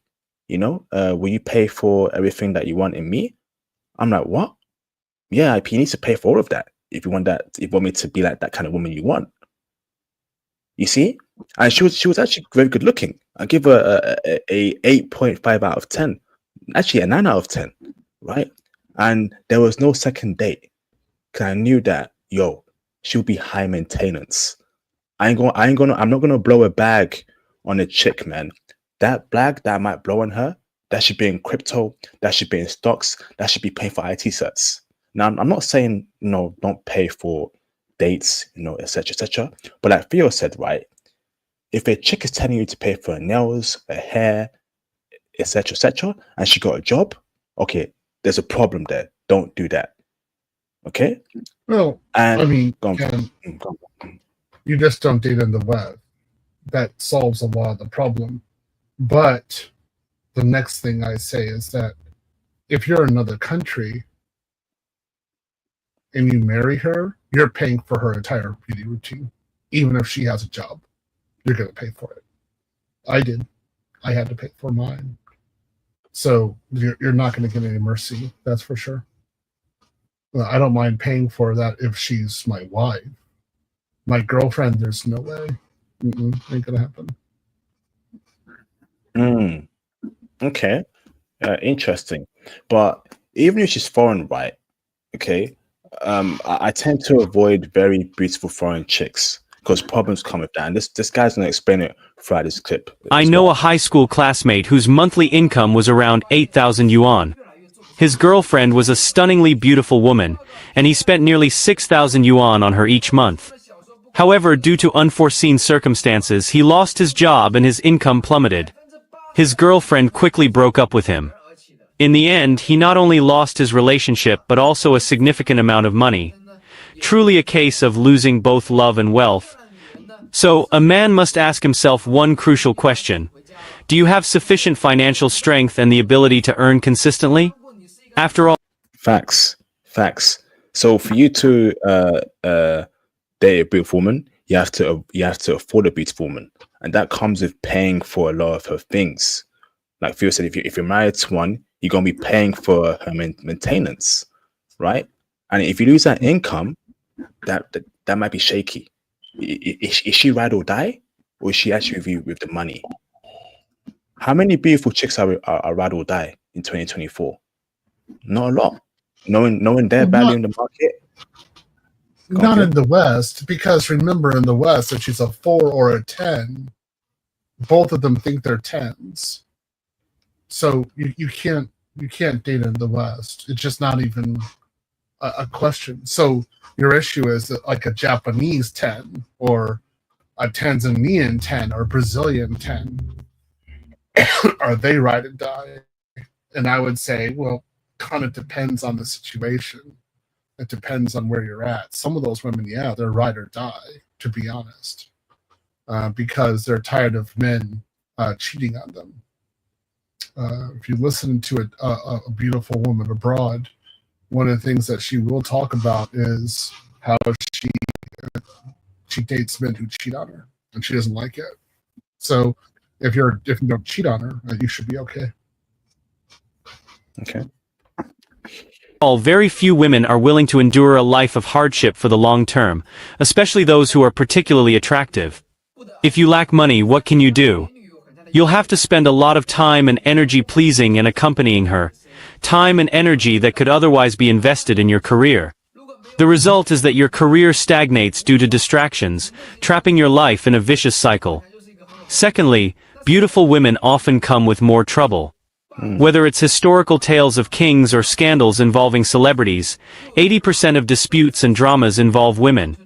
Moreover, in major historical wars, over 1/3 were triggered by women. Beauty itself is a resource, but it can also bring unnecessary trouble. Even if you marry her, she might still attract a constant stream of admirers. Facts, facts. And that's why I hate dudes looking at her, dudes trying to take her away from you. You know, I've seen Feel Right, a beautiful chick and her boyfriend in the club, and dudes are actually trying to take her away from him in front of him. And, you know, and for Feel, you're gonna have to throw hands, right? You're gonna have to throw hands or start fighting, you know? So it comes with problems because there's so much attention, you know, from different dudes. I want to take her from you, etc., etc. I don't want that attention. That's why, you know, I'm perfectly happy, right, being with a 6 out of 10 with a great personality than a 10 out of 10 with a great personality. Okay. I don't want the constant worrying about, you know, some guy might try to take away from me, or I have to fight some guy who disrespected me and her, etc., etc. It's too much, Feel, bruv. Well, but that's dating in the West. You're not Even supposed to do abroad, that. Feel, right? It happens, man. No.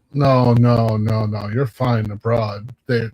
So if you're a black man of your height and you're dating a 10, very few men are going to be trying to hit on her. They're going to be intimidated. They're going to stay away. So you should be just fine. I know, because I dated a 10 when I was in Japan. I dated an incredibly attractive woman who had been in media before. And, you know, I towered over her. I was like a Godzilla compared to her. No Japanese dared talk to her while she was with me. She was a little psycho. I'll say that. Unfortunately, our engagement ended. But she was definitely a 10. Good kisser. I liked kissing her. She was fun. Right? But, you know, I just want to say, if you're abroad, your size, you are huge compared to other men. Right? Did you really feel intimidated by Japanese men while you were there? I didn't.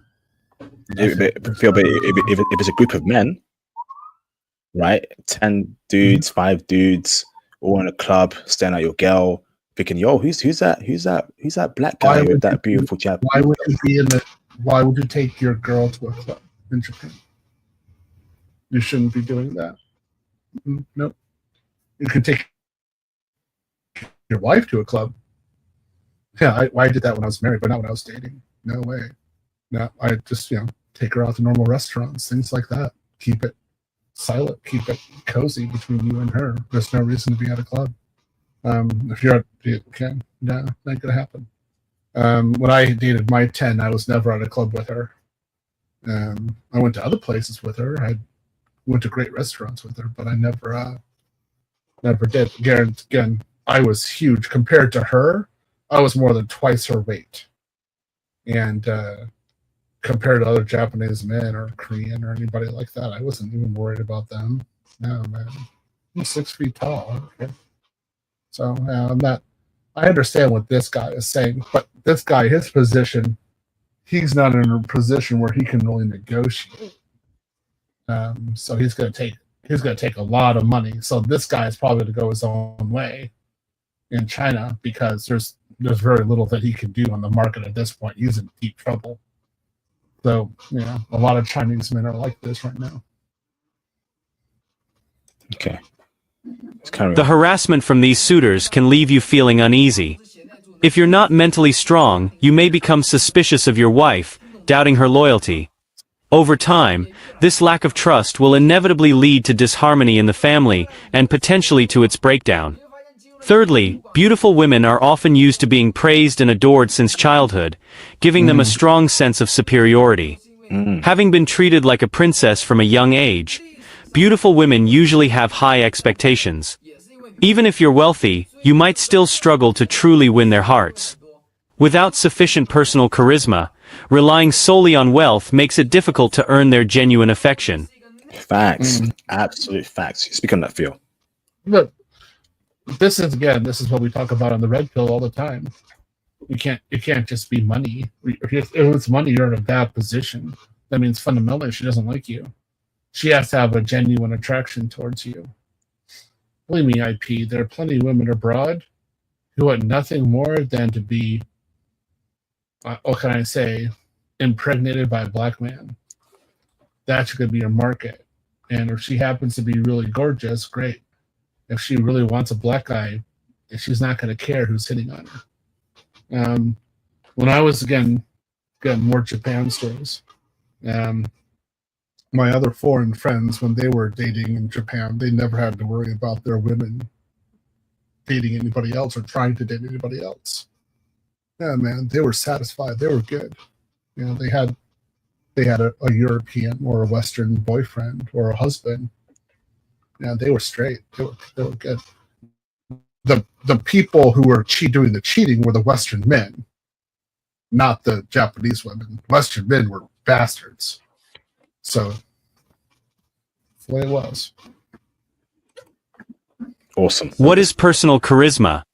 It's a combination of qualities including confidence, a commanding presence, a carefree attitude that isn't afraid of losing her, and a sense of responsibility.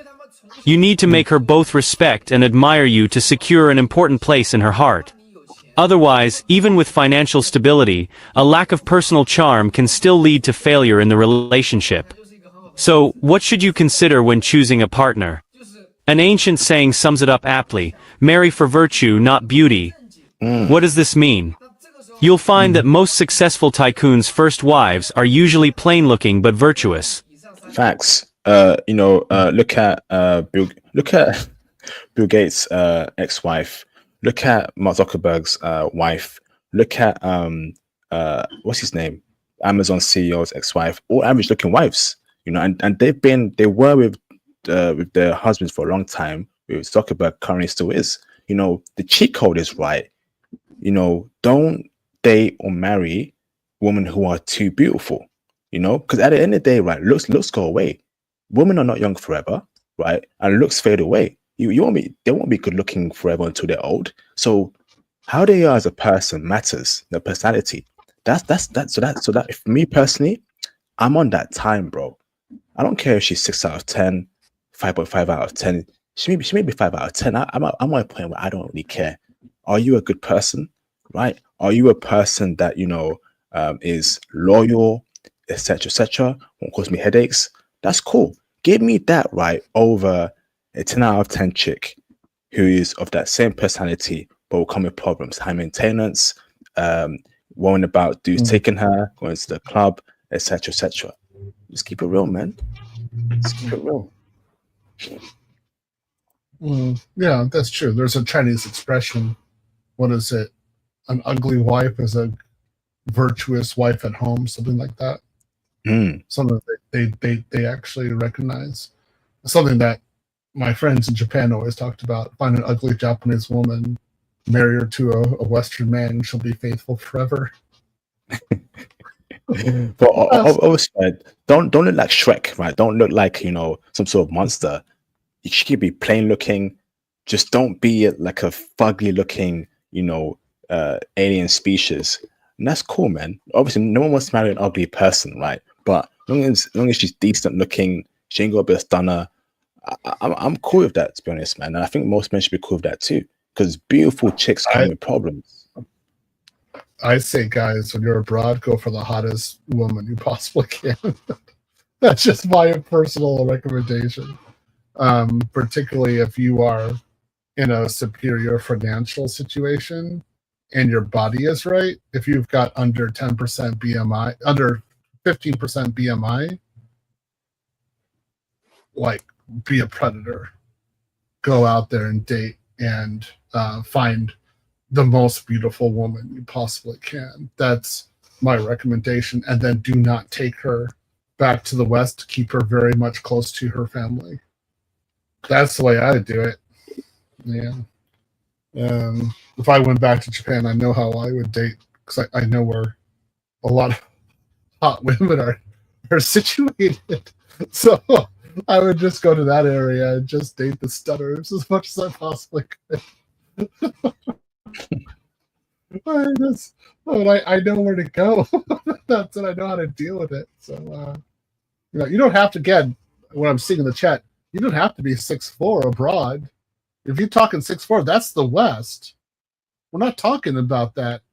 If you're a black man, 5'9", 5'10", and you're in like South America, Asia, Africa, you're doing well, man. Your opportunities are huge. You're considered to be tall, and so if you've got 6 figures a year, and you're like 5'9", 5'10", or above, your options are huge. You've got a lot of women you can date. Well, that's why I say, like, go for it. Why not take advantage of that? Facts. Such wives often provide tremendous support in both career and family, offering irreplaceable encouragement and help, both emotionally and practically. Therefore, rather than chasing a wife who only possesses external beauty, it's wiser to choose a virtuous partner who can weather life's ups and downs with you. Facts. And normal-looking women provide that more than beautiful chicks. You got to tell them they're beautiful all the time. They know they're beautiful. You have to go far and beyond. Ain't no time for that, bruv. Shout out to Mr. Mashimo TV for the support. Sensei Tax, salute. Sensei Tax, is that some sort of inside joke with you, feel? No, he's one of my students. So Awesome. It's an expression that we say usually we're all on BGS. So to show respect to BGS, we say like BGS Tax, right? So he's just showing respect to you. That's all. Shout out to Mashimo TV. Appreciate you, bro. Yeah, thank you. Awesome. All right, next one to react to, video file. Let's react to this one over here. Okay.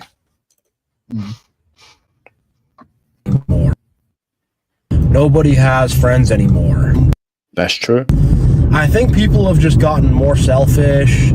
People have gotten more in the matrix, I guess. Just more about society, just more about politics, more about the culture. I don't know. People are locked into these subdivisions, People have these subdivisions they're very locked into, and they're not willing to go outside of that or accept people outside of that or hear things outside of that, Facts. That's a big thing there, Phil. That is a big thing because, like, back in the day, right, even though you had different political thoughts, ideologies, you can still be best friends with a conservative or a liberal, even though you were the complete opposite of that political ideology. Nowadays, right, if you think differently from them, if you don't vote for the same politician, if you're not a liberal like her or him or whatever, right, you can't be friends, right? It's a really toxic environment in the West right now where everything, right, is divided. Oh, you don't support her, you don't support him. Oh, keep away from me. Like, you literally have to, be like that exact person you want to be friends with. What kind of nonsense is that? It's weird. Yeah, it's in the West, but again, you just go ahead and bring those people over to another country, and then they learn how to act over in another country. If you were Republican or Democrat, or if you were, Labor or Tory. Did I get that right? Correct. I believe Labor or Tory. Everybody got together. We drank together. We had fish and chips together. It's true. We had fish and chips. The English culture is big. So we had fish and chips. We sat there and talked. And it really didn't matter because you're trying to survive abroad. So like I say, go abroad. You'll enjoy Westerners a lot more abroad than you will in your own country. That is facts, man. That is fact. And this is purely a Western thing where things are so divided as to friendship, political ideologies, etc., etc. And this is a symptom of how the West is falling hard And on some level, you can't open the door to everything. You have to have some filters, of course, but it seems like people are not really filtering, but just blocking anyone and everything out that is contrary to them, And like people are just not friendly anymore, Everyone has so much social anxiety. People are so closed off. Facts. Theo, I'm sure you heard of it as well, right? How many women do you know in the West, right, that are on, some sort of social anxiety pills, or they have anxiety, etc., etc.? It's so weird. How about you get out and meet people and talk to people? How about you stop being in your own bubble, okay, and make new friends? I'm sick of it, man. And that kind of thinking, right, is spreading to the whole culture. No, we're human beings. We are meant to socialize. But liberals have made it a way where if you don't agree with that, you're a bad person. If you agree with that, you're a bad person. I'm sick of it. Shut up. Shut your goddamn people mouth. Are so oh man, people are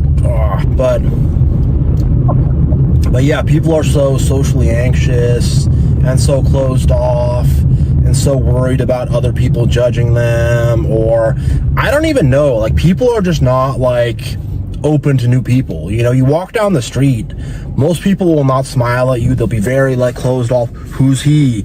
We don't trust him. He's looking at us. He's walking by us. What's he doing? Facts. And it's mostly Americans who do that, man. Americans, no, that's on Yao. Because even abroad, right, okay, Americans are so weird, man. Like, I remember, right, I was in where was I? So in Japan, right, I was in some sort of complex function, right? It's like you had a cinema, you had food there. I'm sitting down, right? And there's two Americans, right? They look so lost.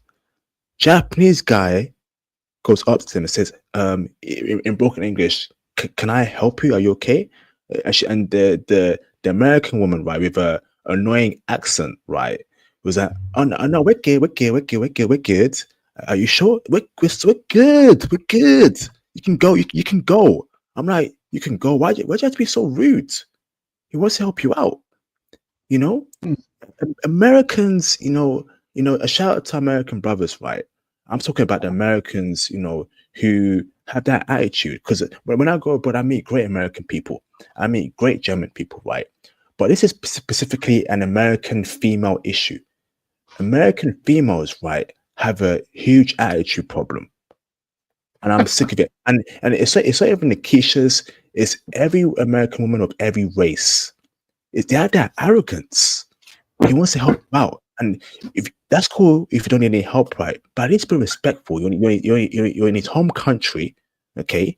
Just say, oh, well, okay, thank you very much. She's like, no, we're good. You can go, we're good. Shut your goddamn mouth, man. You the problem. You're the problem. You American woman.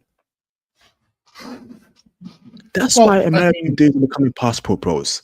That's why no American man wants an American woman anymore. Shut your goddamn mouth. Sick of it, Theo, bruv. The accent, I'm abroad. We're good. Go on, Theo, man. You were in Japan. Were you really spending time listening to them? I don't think so. Right? Because for the most part, they're not really talking. What happened with the Japanese guy and him, and that interaction, that was unfortunate. But basically, you're talking about a Western woman who hasn't been in Japan that long, because very soon they follow suit about how they're supposed to act. So I suspect that she was military, and we've had problems with how people in military act in Japan for decades. So I'll let that one go. For the most part, you just go abroad and then you forget that Western women exist, and then of course includes the British. And if they're talking at all, just keep on going. That's it. Just focus on the Japanese and Koreans, the Thai. They're wonderful women. Yeah, you should be just fine that way. Facts. I don't want to share space with him. I don't want to walk on the same street as him. That's how most people's attitude is. Deep down, it really is. They have a very not an inclusive attitude, a very exclusionary attitude, where they're very scared of new people. It's a fear-based kind of way of being, and they're trying to like keep new people out, like keep new people from coming in. And Facts, Theo. Yeah, Theo is very clicky. Even in like, even in church, right? You see this kind of high mentality, right? Even in church, and people are bringing that bougie mentality, or if you're part of a group, don't talk to us. It's weird. It's so flipping weird. And come on, bro. It's been that way since the late 90s. I saw it back then. I just don't talk to them. That's it. That's just the easiest way of dealing with it. Integrate yourself in another country, and then you see how they're acting afterwards. You're like, hey, this is what you're doing. So, yeah, I don't even care how they act. I'm more concerned about how Japanese women act, or Colombian women, or Brazilian women. That's my main point. Your only thing you're doing is describing a lot of the problems that you're seeing in the West. That's all. I couldn't last past 24. I had to get on the airplane again. I took the one-way airplane to Japan because of stuff like this. I didn't even want to deal with it. So, what more can I say?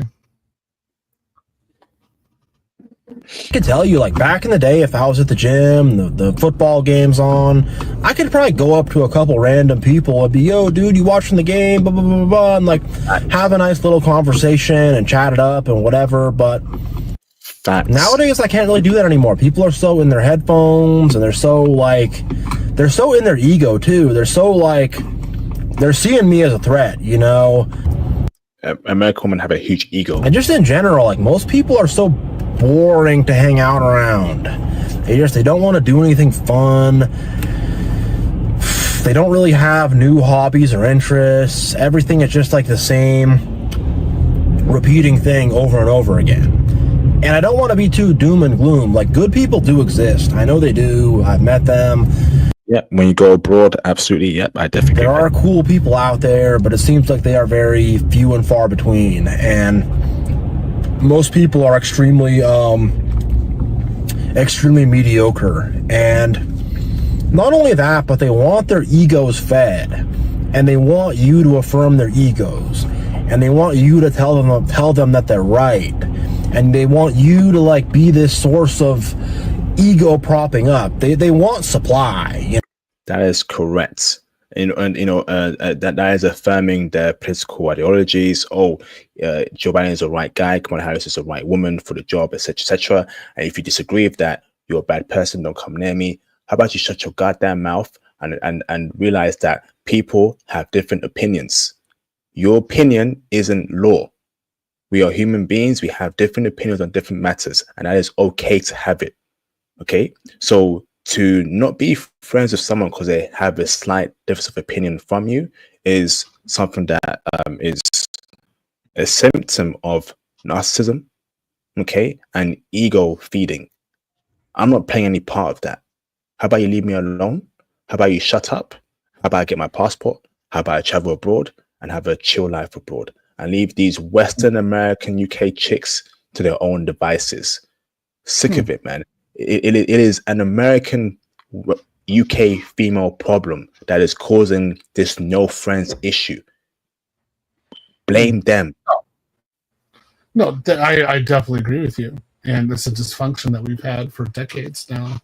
So I don't see any solution to it, and I don't care. So you don't see me complaining about it. I just got on the airplane. Again, April 27th, I leave the United States next time. And I'm going to be working quite a lot regarding where I should eventually relocate. So, guys, you have to think about this as well. Like, how is it going for you? Where are you going to go?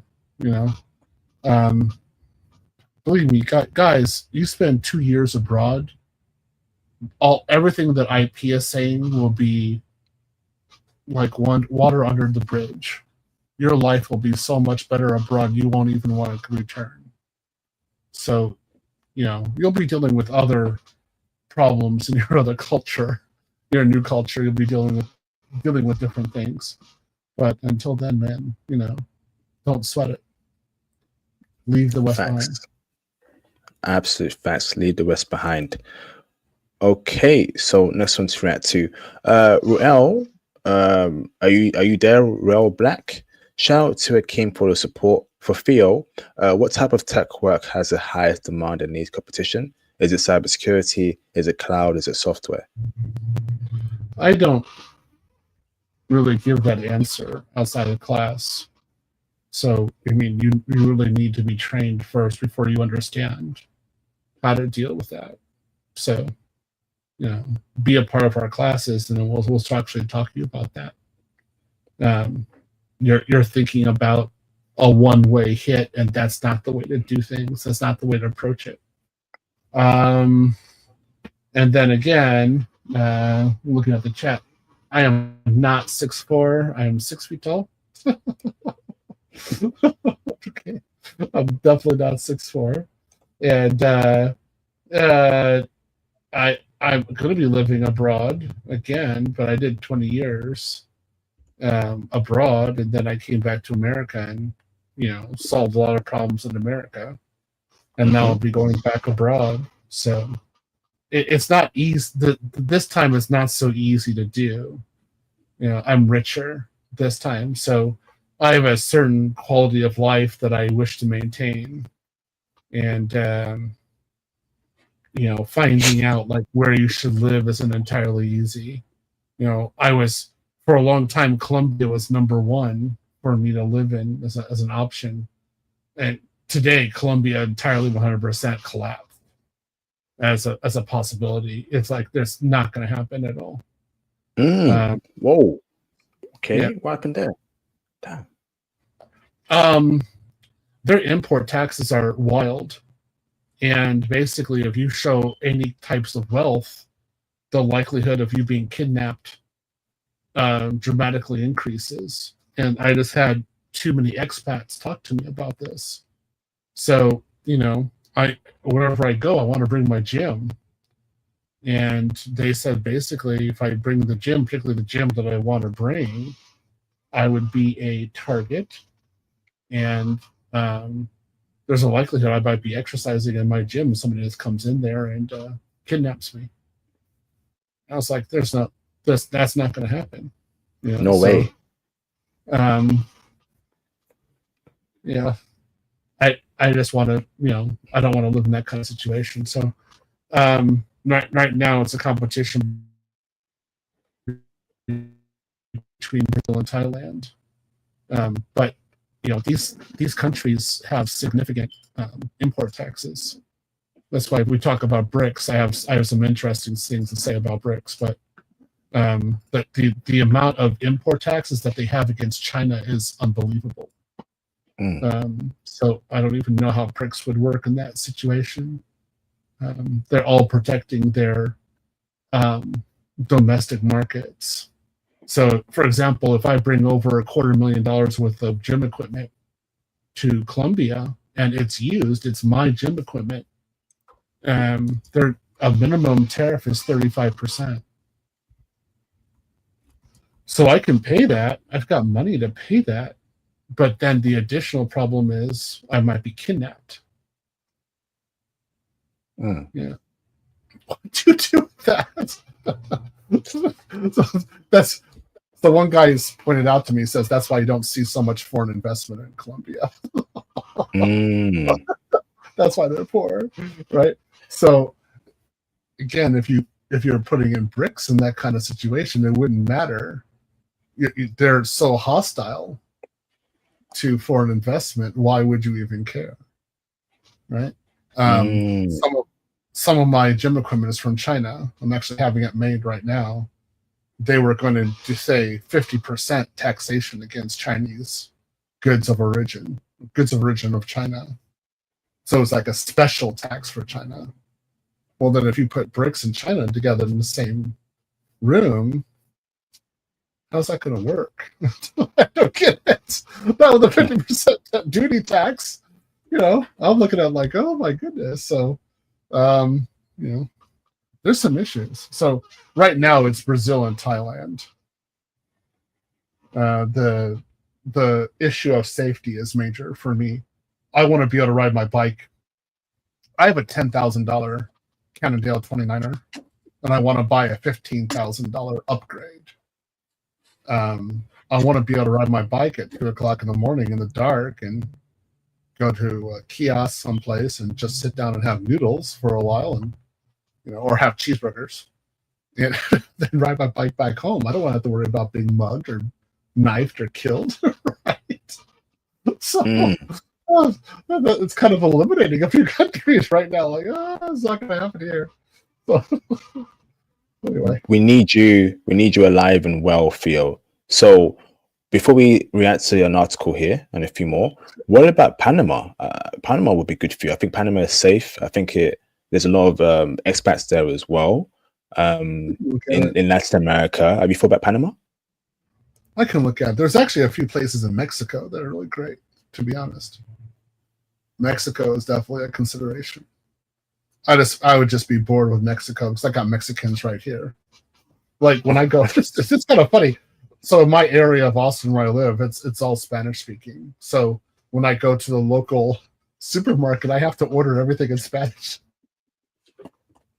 It's true. I'm not joking. I have to speak in Spanish. They always laugh at me because they know I'm learning Spanish. So they're like, "Oh, that's a cute little gringo," right? But that's the reality. So that's why I say it's a little bit boring for me to go to Mexico, because it would be like Texas, right? You might as well just live in Texas. So yeah, there's different considerations, to be honest, right now. Japan is going to be someplace to go for business, but I would never live there again permanently. It would be highly unlikely, even if I got remarried in Japan. It just wouldn't. Japan's pretty much a part of my past. Although I read quite a lot of publications from Japan right now. Like I've got, as you were talking, I'm just looking at my, I've got some weekly serials on my desk right now from Japan. And I was going through there to see how Instagram and X were being used and what was actually going on there. And it was pretty much the way I thought it was being used. It's company driven. So yeah, I would love to have a Japanese wife again, but I don't think that's going to happen. Wow. So yeah, if you're looking to Panama, I think Panama is something you like greatly. Maybe take a trip there next year. Panama is safe, very safe. You see my streams of Panama. I love Panama, and it may be something you look into. Shout out to Mr. Mishima. I read your super chat, but I read it again. Maybe if you were left. But we know you're a student of Theo, so thank you, Mishima, for the support. Sensei Tax salute, appreciate you, bro. I read it earlier, but I read it again to show you that I received it.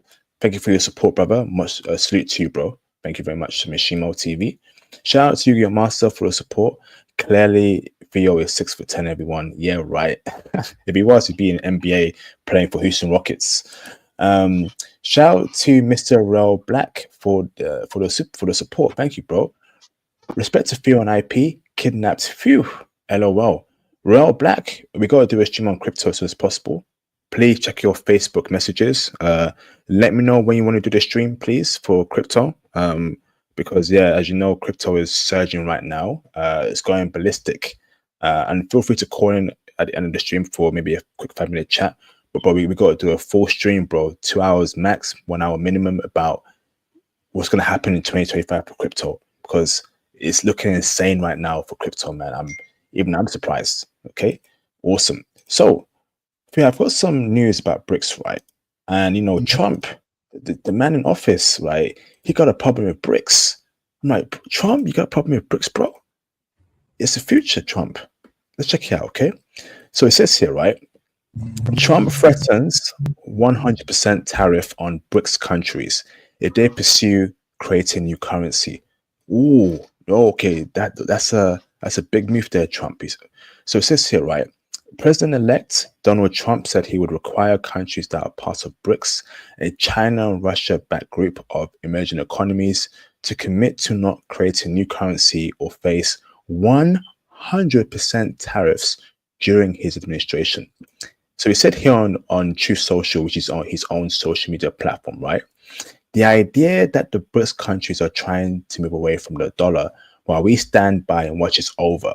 We require a commitment from these countries that they will neither create a new BRICS currency nor back any other currency to replace the mighty US dollar, or they will face 100% tariffs and should expect to say goodbye to selling into the wonderful US economy. What the flip? BRICS has been made up of Brazil, Russia, India, China, and South Africa since 2011. Earlier this year, Iran, UAE, Ethiopia, and Egypt have formally joined. Okay, 34 countries have submitted an expression of interest in joining the bloc of major economies. Okay, that's incredible and insane. Okay, so it appears here, right? Okay. Sorry. So it says here, right? This is a statement by Vladimir Putin, president of Russia. Its time has not come yet. We must be very careful and act gradually without any rush. Okay. Putin said when asked about any steps towards developing a common currency, he added, the group is studying the possibilities to make wider use of national currencies and enhancing between their central banks to support trade. Now, this is a very powerful statement here, bro. Okay. It says here, Trump's latest economic threat comes days after he pledged massive hikes in tariffs on goods coming from Mexico, Canada, and China, starting on the first day of his administration. Whoa. So Trump got a problem with BRICS. Is Trump scared, in your opinion, Theo? Is he shook? Because BRICS is the future, right? What's your thoughts, brother? Trump is a populist. Please put at least one stone of salt in every statement that he says. Not a few grams, not a pound, a stone of salt with everything that he says. If you look at this, it's a very empty statement. Russia and Iran are already on full-on sanctions list, so we're not buying anything from them anyway. Like, the only country that would be listening to this would be China, and they'd be laughing for the most part, because there's no way, with the amount of debt that China owns from the United States, that 100% tariff would be possible. 10% tariff, though, yes, they will implement a 10% tariff. That's why I'm trying to buy as much gym equipment from China right now as I possibly can. I want to avoid the tariff. So yeah, that'll happen again. It happened last time. It'll happen again. So it's a nothing burger, that what he said. But basically, these countries aren't really demanding American services, so it really doesn't matter. They could be trading their currencies in euros for all we care. It just doesn't matter to us as a country. So I think it's a good populist move to say. It looks great, but from a policy point of view, the guy is whack. I wouldn't even listen to what he's saying on this one. Wouldn't the US economy get real jacked up if he does this to BRICS countries? Wouldn't the US economy literally crash? Not the BRICS countries, to only one country. China. America, right? China. No, China. China's the one we have to worry about, because they have a lot of debt. They've bought American government debt, and then we have so much that we're buying from them. So that would be an issue. But the other countries, who are they? I mean, honestly, who are they? India? What are we buying of India? They're selling us software engineers.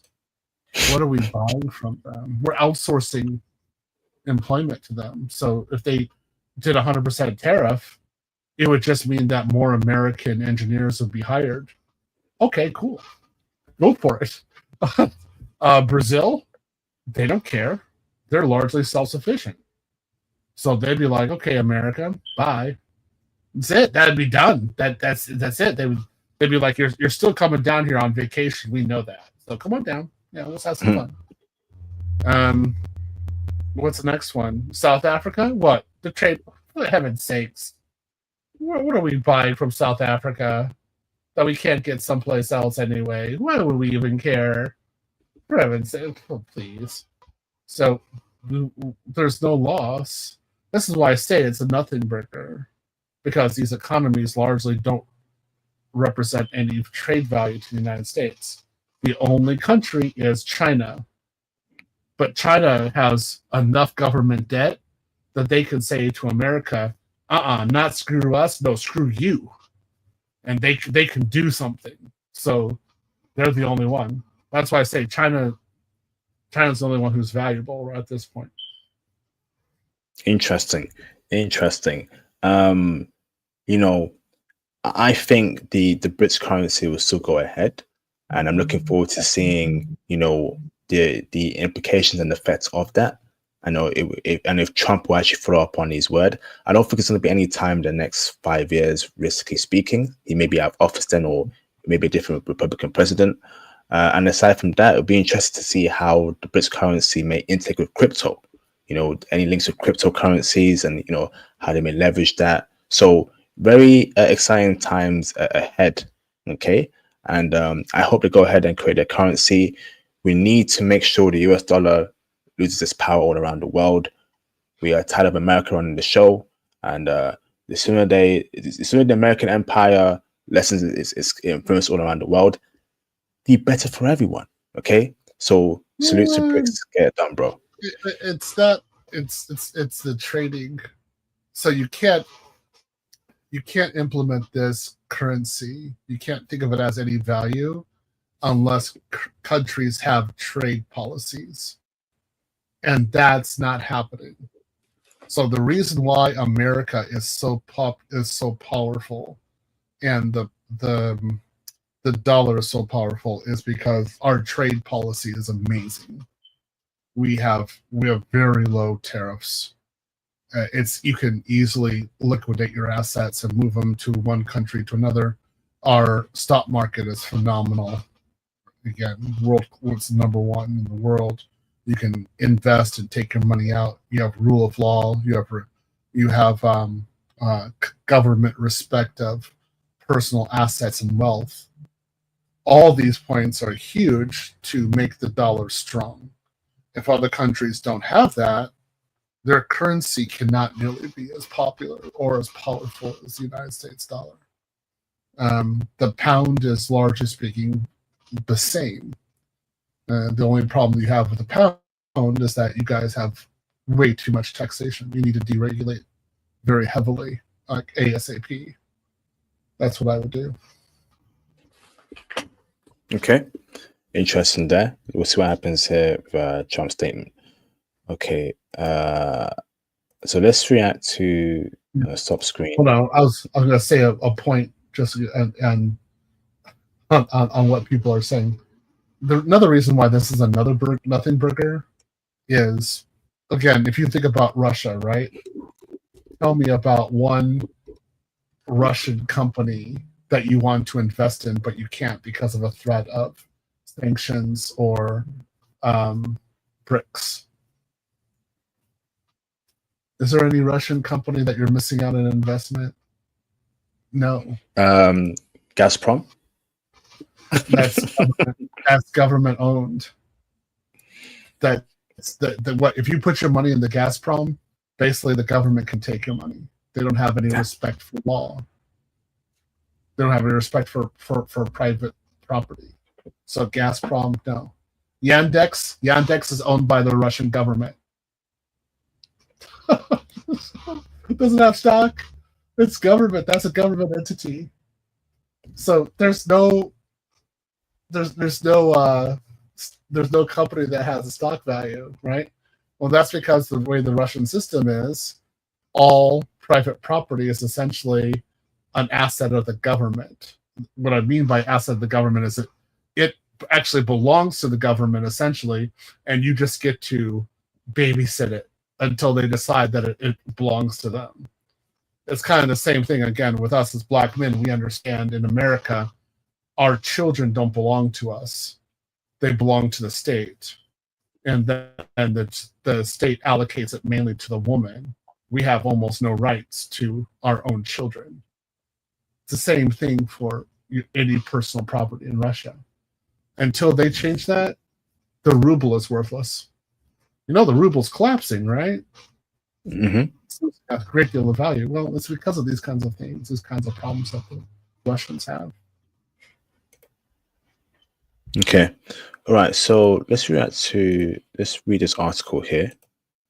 Present, share screen, share screen, share screen. Okay. So it says here, right? Okay.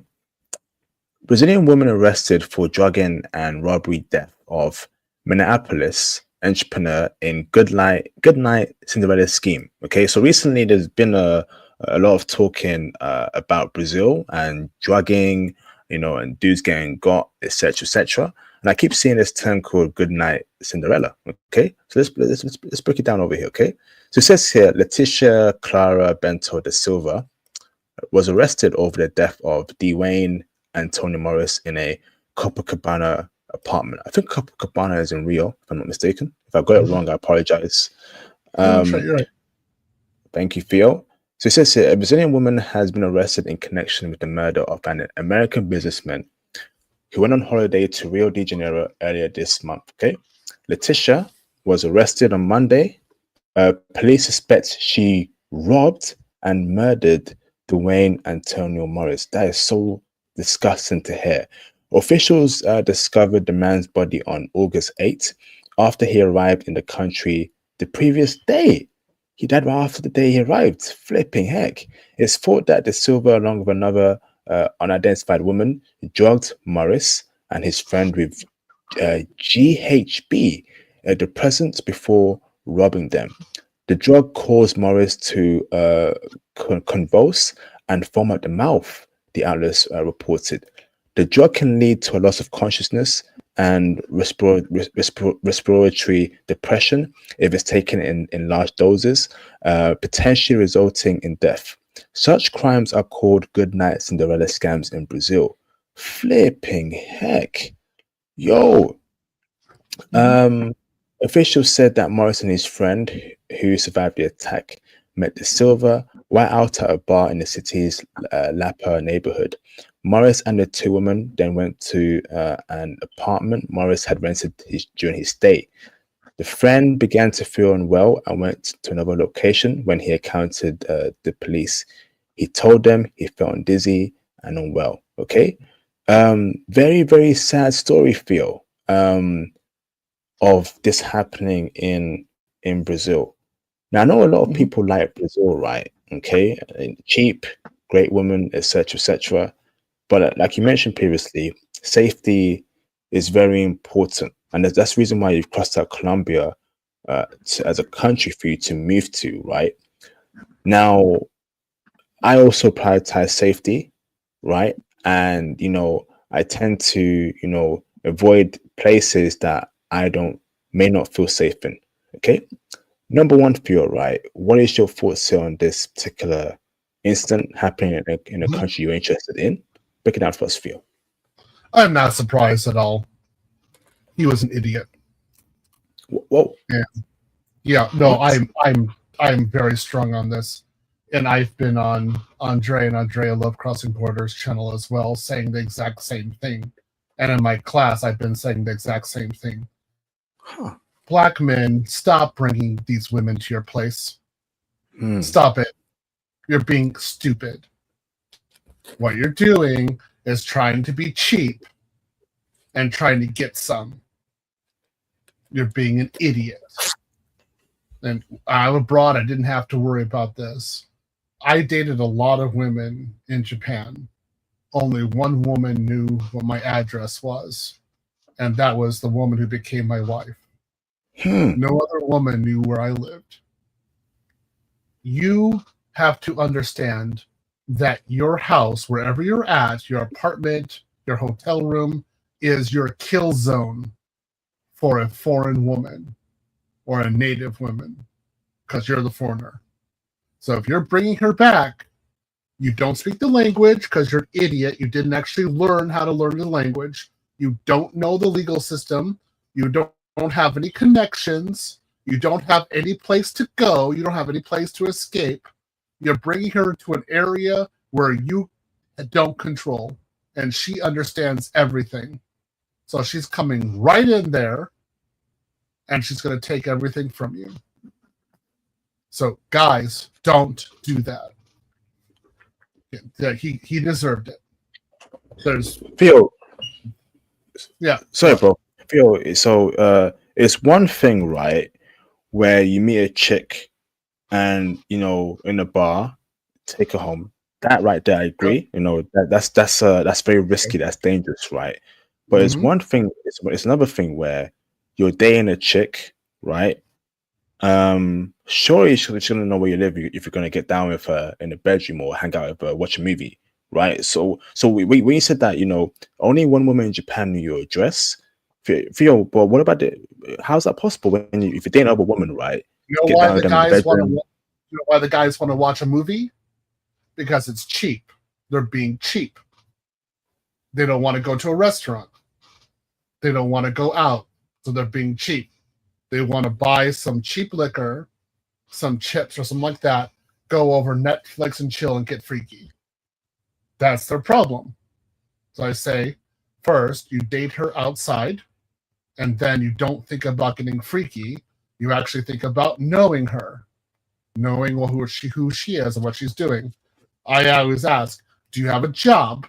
Are you employed? Where are you working at? Let me see your daily life. This guy didn't do that, guarantee you. He just thought, okay, I've got a beautiful woman. I have an opportunity to get some. I'm not going to spend any money. I'm just going to do the cheapest possible, and then I'm going to get freaky. And then, he got unalived. Right? Yeah. It was because of him. That's his decision. And you consistently see black men in this position because they're going abroad and being cheap. What they need to do is actually go out on dates and actually get to know the woman, and that problem will not exist. I am sick and tired of this. That's why I'm like on panels on YouTube. I'm becoming increasingly, critical of black men doing this. And if you say, "Oh, it feels so bad," no, it isn't. Stop being cheap. Stop trying to get some. I just want to get something for nothing because I'm a lonely Westerner. No, I'm not. You're not a lonely Westerner. You're a 6 foot under Westerner because you're stupid. Now you're dead. Flipping heck. Okay. Wow. Okay. So, Theo, right, let me ask this right. So, you're dating a chick abroad, right? Okay. Now, you don't want to get freaky with her, right? But she wants to get freaky with you. And she's clearly insinuating, okay, let's go back to your place. Let's go back to your place, Theo, what do you do there? And she's a great person, great personality. She wants to get freaky with you, Theo. Do you dump her? Do you tell her? You wait, and if you can't, then you go to a hotel room. If she can't though, wait, bro. If she can't wait, no, then you go to a hotel room. You pay for a hotel room, and then the hotel room has monitored staff. They can watch, and then make sure you only have 1 hour. Done. I'm not going to stay the night. And then she has to walk out with you. She walks out by herself. There's a problem. Please come. Okay. Yeah, you guys just wanted to go back to give her a little bit of alcohol, take her back, and get you freaky. Yeah. You guys you're basically modeling for a coffin, as far as I'm concerned. You really are being silly. Stop it. Do what's necessary. Actually date her and get to know her. Stop trying to get so freaky so quick. Guys are a bunch of thirsty, blue-pilled guys going out there getting your freak on, and then you're 6 feet under. Ooh, I'm a victim. No, you're stupid. Do better. Damn. RIP this guy. RIP to the dude. This is a very sad story. Guys, be safe abroad. You know, and you know, and this is why, right? Like I've said it before in my stream before. Actual discipline is very important. It really is. Don't let the little guy below control your thoughts and how you move. Right? To me, right? Yeah. You have Yeah. reached actual discipline, right? Where you can turn down a beautiful chick, right, that wants to smash you. When you say no or when you hold off, you actually have actual discipline, right? Don't just smash everything you come across. I'm telling you, having actual discipline is very important as a man. Teach your son that. You know, teach people who you mentor that. Telling you, bro, have discipline. Control the urges. Control it. I very much agree. Yeah. I'm sick of it. I'm sick of seeing this situation. One of the things I like about Japan is that they would very rarely bring men back home. They knew better. So you're in Japan and a woman is wanting to go home with you in 2 weeks, you're in the wrong place. Something's wrong. Something's entirely wrong. She's hunting you. So, guys, you know, do better. Stop going abroad and thinking, "Oh, you're in a place where you can use money to get some." No, don't be like that. Just be careful. Oh my god. She's Sorry, hunting my you, dog you know, Yeah.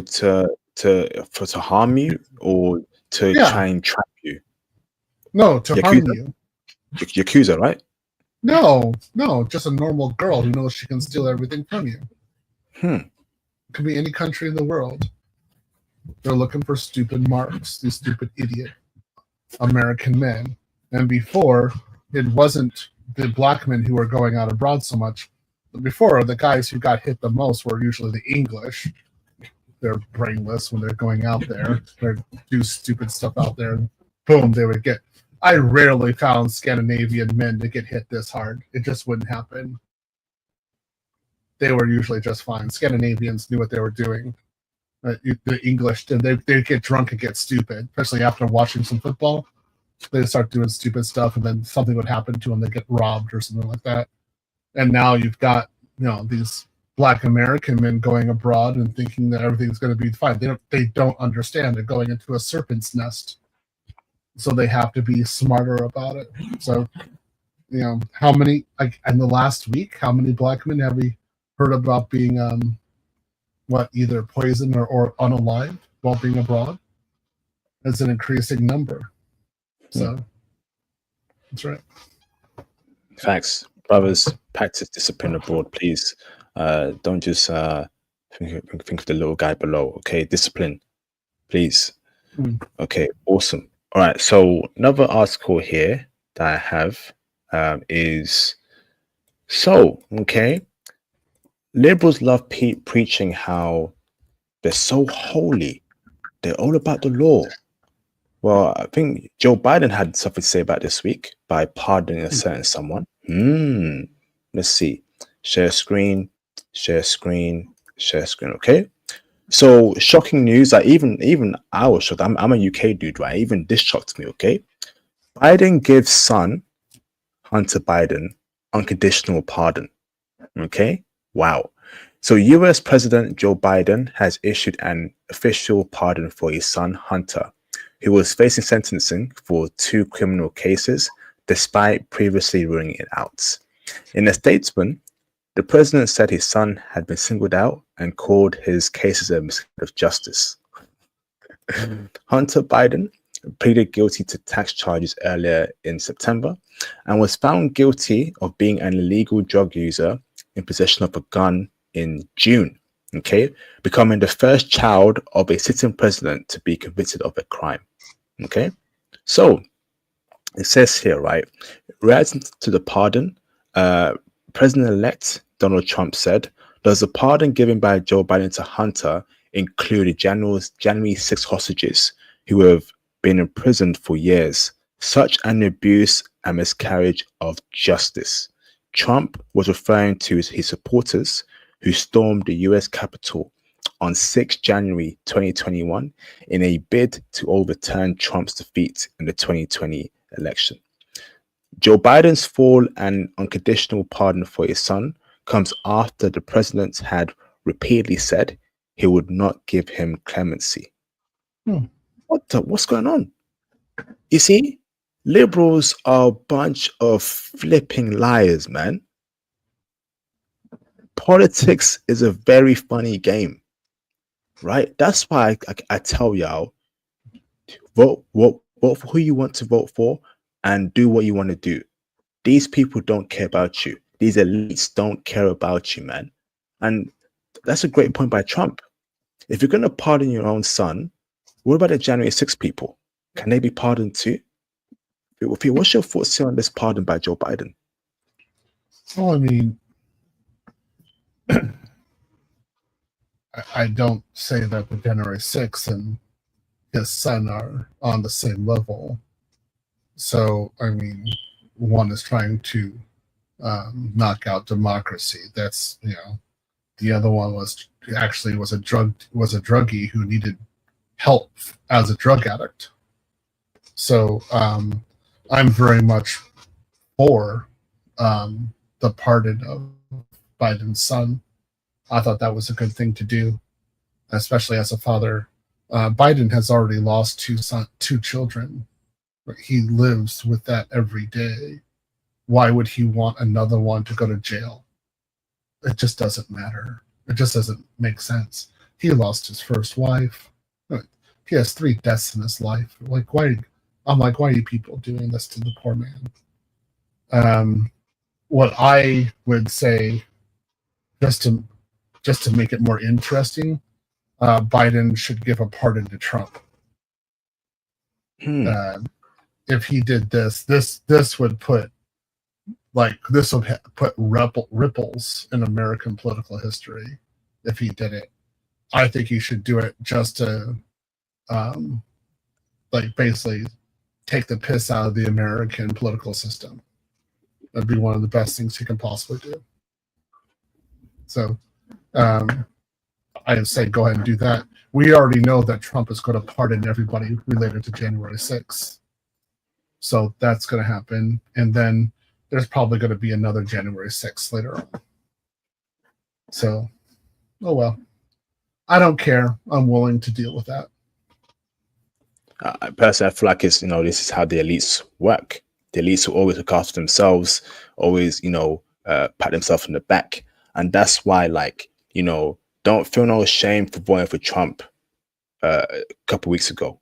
Don't feel no shame if you're conservative, if you don't believe in all that liberal BS. You do what's best for you. If you feel like voting for Trump going through your pockets, do it. Okay? They're going to do what they're going to do. You do what you want to do. Okay?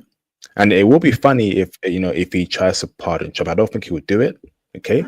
But if he did so, it'd be funny to hear the repercussions there and the reaction to that. But good riddance. Happy that he's gone, because look at it. Crypto's running, stocks are running. Liberals are bad for business. And as passport bros, we need that cash flow to help sustain the lifestyle, travel, build, invest, etc. And the liberal ideology is against everything we are as passport bros. So good riddance to this whole garbage administration. Terrible 4 years in the office, did nothing. And welcoming Trump. Salute to Trump 2024 and beyond. In that right, Theo? I'll just say I look forward to a change of an administration. That's all. That's all I have to say about him. I wish Biden a good life, and I think he's going to meet his original wife pretty soon. So I hope that reunion is beneficial for him and that he is loved. That's it. Okay. Thanks, Theo. Let's go. Okay. Welcome in, Trump. We're waiting for you, bro. Yeah, I'm so nice regarding Biden, but the other guy, screw him. Invited the woman in there. He deserves this. He deserves his coffin. Right. Yeah. All the vitriol towards Biden, like I thought that he should have left office after 2 years, because he was too old. He was, he had served his country. He had done his job. I think that he should be retired, and he lost his son, he lost his daughter, he lost his wife. I mean, just be nice to the man. Let him have a retirement. Let him enjoy a few good years. Instead, he just kept on going. I thought that was bad. So, they could have made Harris president and then properly defeated her, which is what I would have liked a lot more. Yeah, but anyway, I wish the best for Biden. The same Biden that finally gave approval for Ukraine to hit Russia and try and cause World War III. Yeah, before Trump. I think he should have done that 2 years earlier. And Yeah. I think that French, English, and German troops should be put into Kiev as a deterrent to make sure Russia understands we're not playing around. The Baltic Why do it states- now, though? Why do it before Trump gets in the office? Why give that approval? We're not stupid here. We know he wants to make things hard for Trump in his office by doing that. Get him out of office, man. I definitely don't see it that way. What I do see is a lack of funding that's going to happen with the Ukraine war, and then a lack of courage by Germany in particular, which is going to threaten the Baltic states and Poland. They're already having way, way, way increased government military expenditures to defend themselves because they know they're next if Ukraine falls. So it's just a question of time. None of these countries want to go back under Russian rule, not at all. So Ukraine's situation is very precarious right now, even if they're hitting Russian targets, which of course I support. That it's really is too little, too late. So if Trump comes in and then knocks out all funding, we've got an issue. Yeah, we've got an issue with Ukraine. How many millions of refugees are we going to have instantly? We in the beginning, 2 years ago, it was 10 million refugees.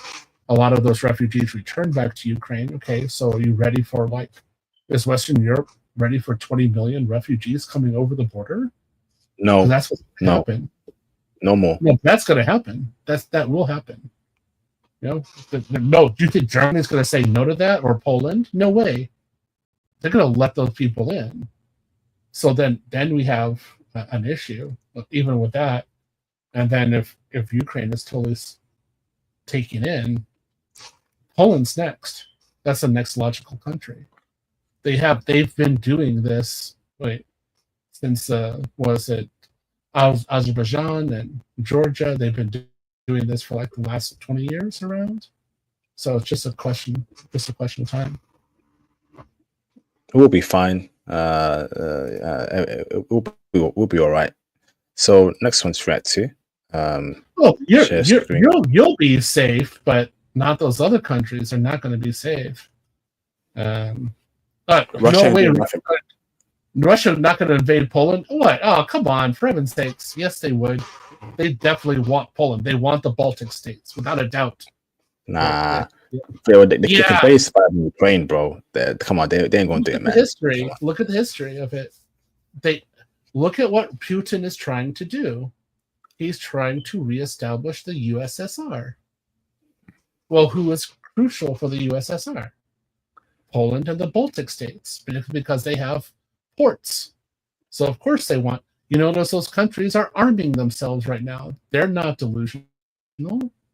They know it's coming. They know how the rule is.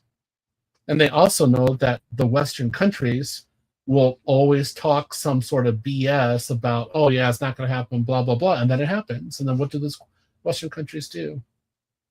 So, yeah. I think it's just a question of time. So I want to see what Trump does, but I'm a little worried about it at this point. Okay. All right. So let's address this article here. Okay. So Biden's been active. Share screen. So it says here, right? Okay. Biden in Angola. What's behind the last-ditch Africa trip? Okay, it's a chance to redeem his legacy in Africa, as per se, but it won't be easy. All right. So it says here, right?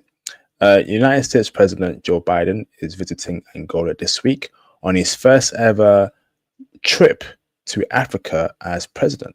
Okay, weeks before he leaves the post to Donald Trump. Cool. It says here, Biden arrived in the Angola capital, Luanda, on Monday after a brief stop in the West African nation of Cape Verde. The 3-day trip to Angola, many analysts say, represents a final desperate attempt to fulfill a promise Biden made long ago and counter China's expanding influence on the continent. My goodness, the Chinese are everywhere, right? So the anticipated visit will see Biden visit the Lobito port, which is at the heart of U.S. trade relations with Angola. There, he will assess ongoing critical minerals infrastructure projects that is set to see vast supplies of cobalt and copper delivered to the West. Okay, so why is Lobito important?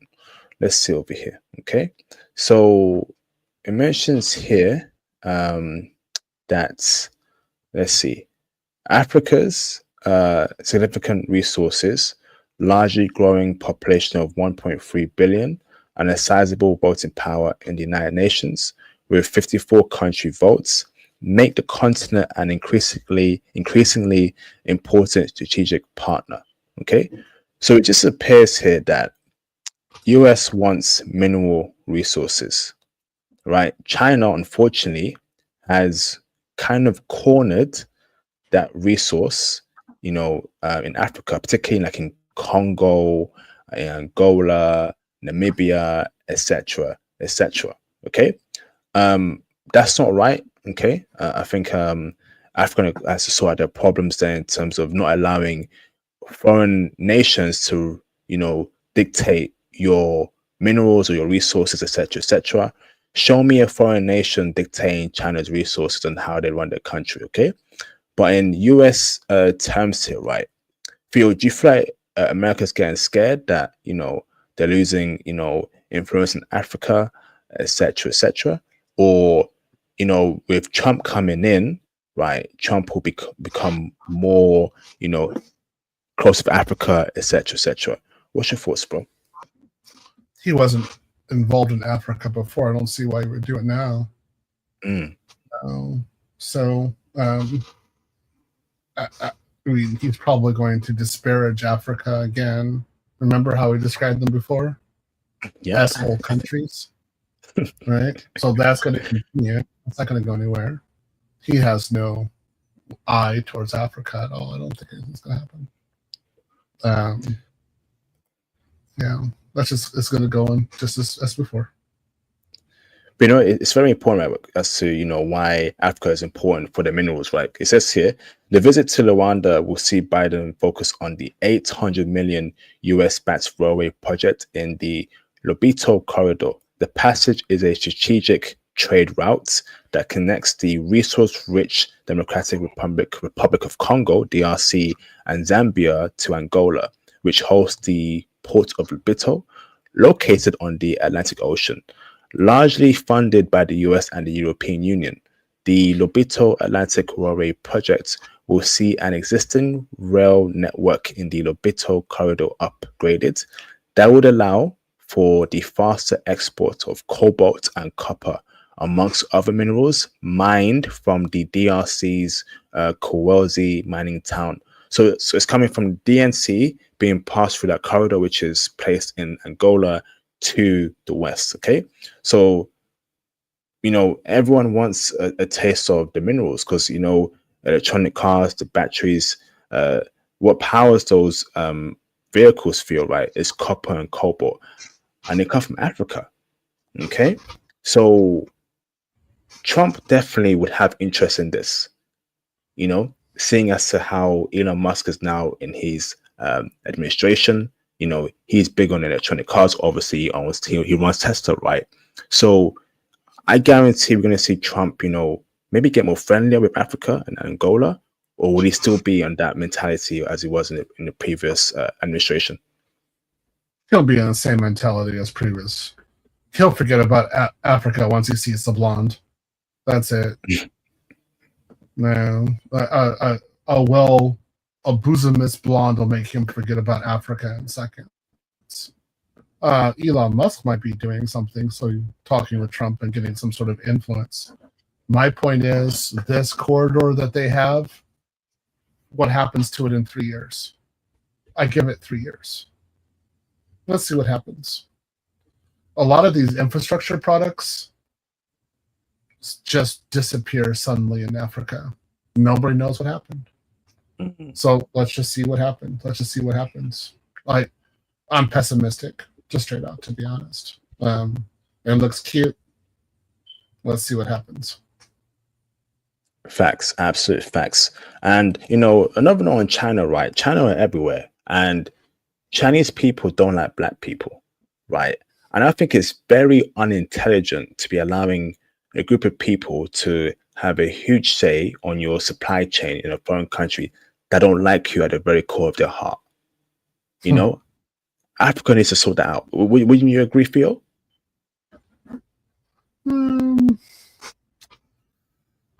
That's like, sorry, Theo, that's like China running, you know, America's gas supplies. Yeah. But I mean, in Africa, it's like one thing, it's another. It's one bit of hope dashed, and then suddenly billions of dollars just disappear, and nobody knows what's going on, right? Or hundreds of millions of dollars or something like that. So, okay, we got this project. Okay, let's see what happens after this. That's all. I hope for the best here. Again, I really do. I hope for the best. What usually happens is that there's some sort of military conflict over some sort of resource. Suddenly, the mining stops. It's then controlled by another conglomerate someplace else. Whatever infrastructure was used is usually destroyed or taken control of by somebody else, and then they have to find another way to get the materials out, usually cost the lives of thousands upon thousands of Africans, and then all the profit is taken out of Africa, and nobody becomes richer, and it just becomes another story. That's it. So that's why I say I hope for something good. It would be nice if we could have, this infrastructure be a part of a market, be a part of a capitalistic market where we can actually buy shares in it, something like that. That's a publicly traded company. And then from that point of view, there's value, increased value, and then the entire infrastructure is properly protected under government law. That's great. I'd love to have that. We'll see in 3 years what happens. That's all. Awesome. Theo, how long do you have left, Theo? I can do one more. Okay. All right. So let me bring up this article here. Okay. So let's see over here. Okay. So this article here, let's see. So it says here, share screen. Okay. So big news. Okay. So it says here that Australia approves social media ban on under 16s. Good. Australia will ban children under 16 from using social media after its parliament approved the world's strictest laws. Okay. The ban, which will not take effect for at least 12 months, could see tech companies fined up to $32 million if they don't comply. Prime Minister Anthony Albanese says the legislation is needed to protect young people from the harms of social media, something many parent groups have echoed. Okay, but critics question how the ban will work, and its impact on privacy and social connection have been left unanswered. This is not the first attempt globally to restrict children's social media use, but the minimum age of 16 is the highest set of any country, unlike other attempts. Okay, it also does not include exemptions for existing users or those with parental consent. Okay, so this is something that I definitely agree. It says here, right? However, the minister, okay, Michelle Rowland, has said the ban will include Snapchat, TikTok, Facebook, Instagram, and X. Gaming and messaging platforms are exempt, as are sites that can be accessed by an account such as YouTube, etc., etc. This here is something that I definitely agree with. Okay, I think that social media is how, you know, the liberal agenda, okay, tries to poison children's minds, push out certain agendas, okay, brainwashing them. Another point is, Phil, is that a lot of children compare their lives to other kids. And I'm sure, as you know, many of us may want children in the future. We don't want our kids to be stressed out or, hey, dad, I need that. Hey, dad, friends got that, etc., etc. Phil, what's your thoughts here on this ban? I think it's silly, honestly. It'll never work. It just means a bunch of 16-year-olds will understand how to use a VPN. That's all. And they'll just go to another country and put their social media there. They can effectively prevent spicy videos from reaching these kids. And they think they're going to stop social media. Come on. Nah, just do a VPN. No, here in Texas, they put what can be an attempt to ban spicy videos for the entire state, and the reaction was that Texas became one of the largest users of VPNs in America. I mean, it's just funny. So every time they try to stop this, people go around it. So, I mean, it's good on paper, but the government cannot become parents. Parents stop this stuff, not the government. So, good try, but I want to see, TCP/IP fundamentally doesn't have an age requirement. You know what I mean? But you can't stop TCP/IP. But we know that a lot of the world's ills are due to social media, wrong messages being spread, wrong agendas being pushed on social media, and how that's affecting young people, kids, etc., etc. So I'm definitely for the ban, right? Okay, because in 2024, right? Let's be real here. A lot of parents don't have time, to watch their kids 24/7, etc., etc. There are also outside influences too. What happens in schools? What happens amongst friend groups? Okay, and of course, what happens in social media? Okay, so it comes to a point where if you're limited on time, right, to raise your kids as to how you want to be, you have to work. Many people are working, bro. Many parents are working hard, every day to, especially in expensive Western countries, to put food on their child's table. Do you think, Phil, they have time to always check what their kids are doing on social media? They'll be tired. No. That's not the proper. Does the government have the ability to enforce this? And the answer is no. If they set a ban on Python programmers below the age of 15, do you really think they can stop 12-year-olds from programming Python? Nope.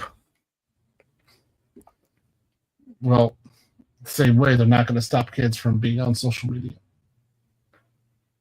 They don't have the technical requirements, so it doesn't matter who the parents are, what they're doing. I mean, I like the idealism of it, but it isn't going to stop. One of the things I laughed about was here in Texas, again, spicy content was basically banned. And I said, so how are you going to ban all those Chinese and Russian sites? What, do you think they'd respect Texas? No. It's right there. So how are you going to stop it? And they think they're so smart. You're like, you're nothing. So there's always going to find a way to get it. It's not that hard. It's human nature. Again, parents have to do a better job of parenting. If they can't, they need to give their child up and give their child to another family who can do a better job of parenting. That's how I see it. Okay, we'll see how it develops and how it goes. We'll be tracking it, but hopefully it goes well. And we see some positives in those children's lives in Australia, and maybe other countries can copy that. And let's try and limit the social media garbage that's being pushed amongst young people and ruining societies and cultural values. Awesome. Thank you, Theo. Okay, brother. You have any closing statements before I open up the phone lines for brothers calling? Get Romel in. Romel coming in talking about crypto. I think it's best. I don't watch markets, so I do an investment and I forget about it, and I come back 5-10 years later. So I think Romel will be the guy who actually can give the better information about what's happening. Guys, again, it's good. I'm making Udemys right now, to be honest. So I got to keep on going with that. I owe one Udemy already to my internal group, so I'm making an internal Udemys for my group, and then I'm going to make it official Udemys for actual Udemy.com next year. So it's really busy. I got a lot going on there.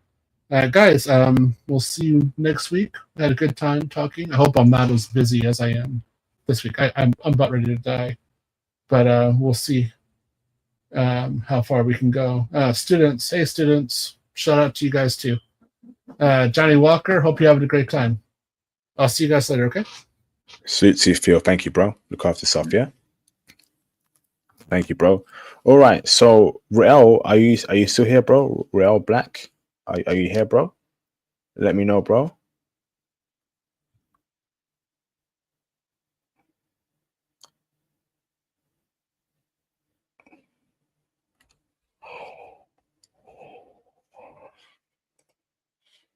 Are you here, Rael?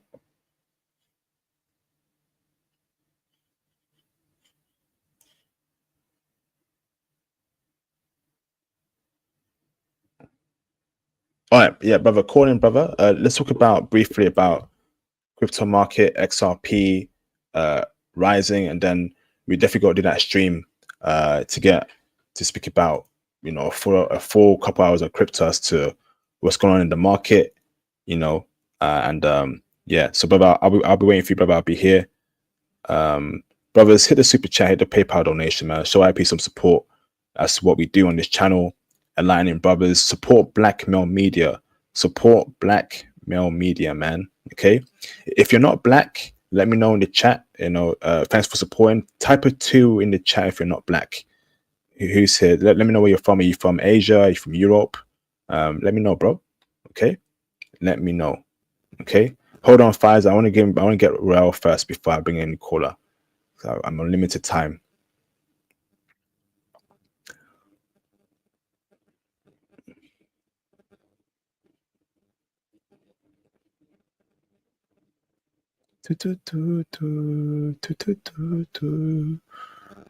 Shoo, shoo, shoo, shoo, beep, beep, beep, beep, beep. Okay, we're waiting for Rael to come in. Talk about crypto for a bit, maybe for like 10 minutes. Then gonna have to end the stream, get some sleep, and prepare the day. Oh no, this is crazy. No way. Is it gonna flip Chainlink? Yo, what's going on, man? Bruv.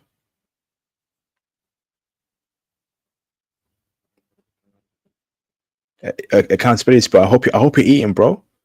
I hope you're eating, bro, man. More success to you, bro. Hopefully it pops off, man. Yeah, Rael in the building, Rael. Let's go, bro. Rael, I'm about to bring you in, bro. Okay.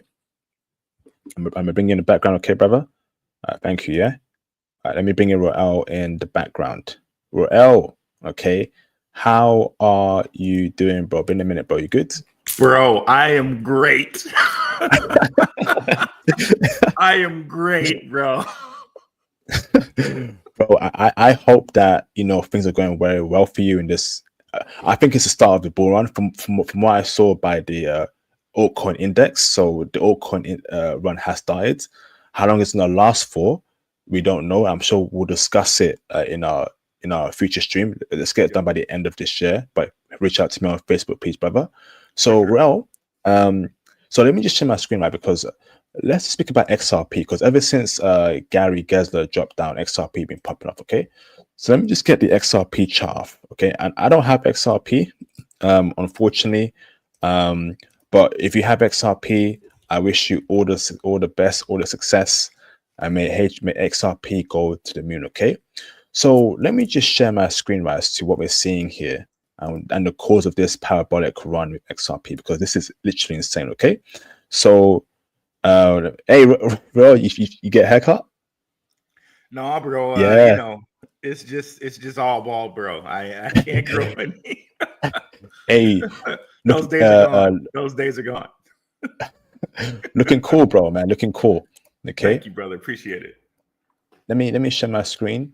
Let me show over here. Okay. So, Rael, right? Look at this. Okay. So you're seeing XRP, right? XRP right now has gone crazy over the past 7 days. No, past month. Okay. It has 4x'd in 1 month. What? Literally just over 4x in 1 month, right? It's gone from 0.50 cents to $2.72.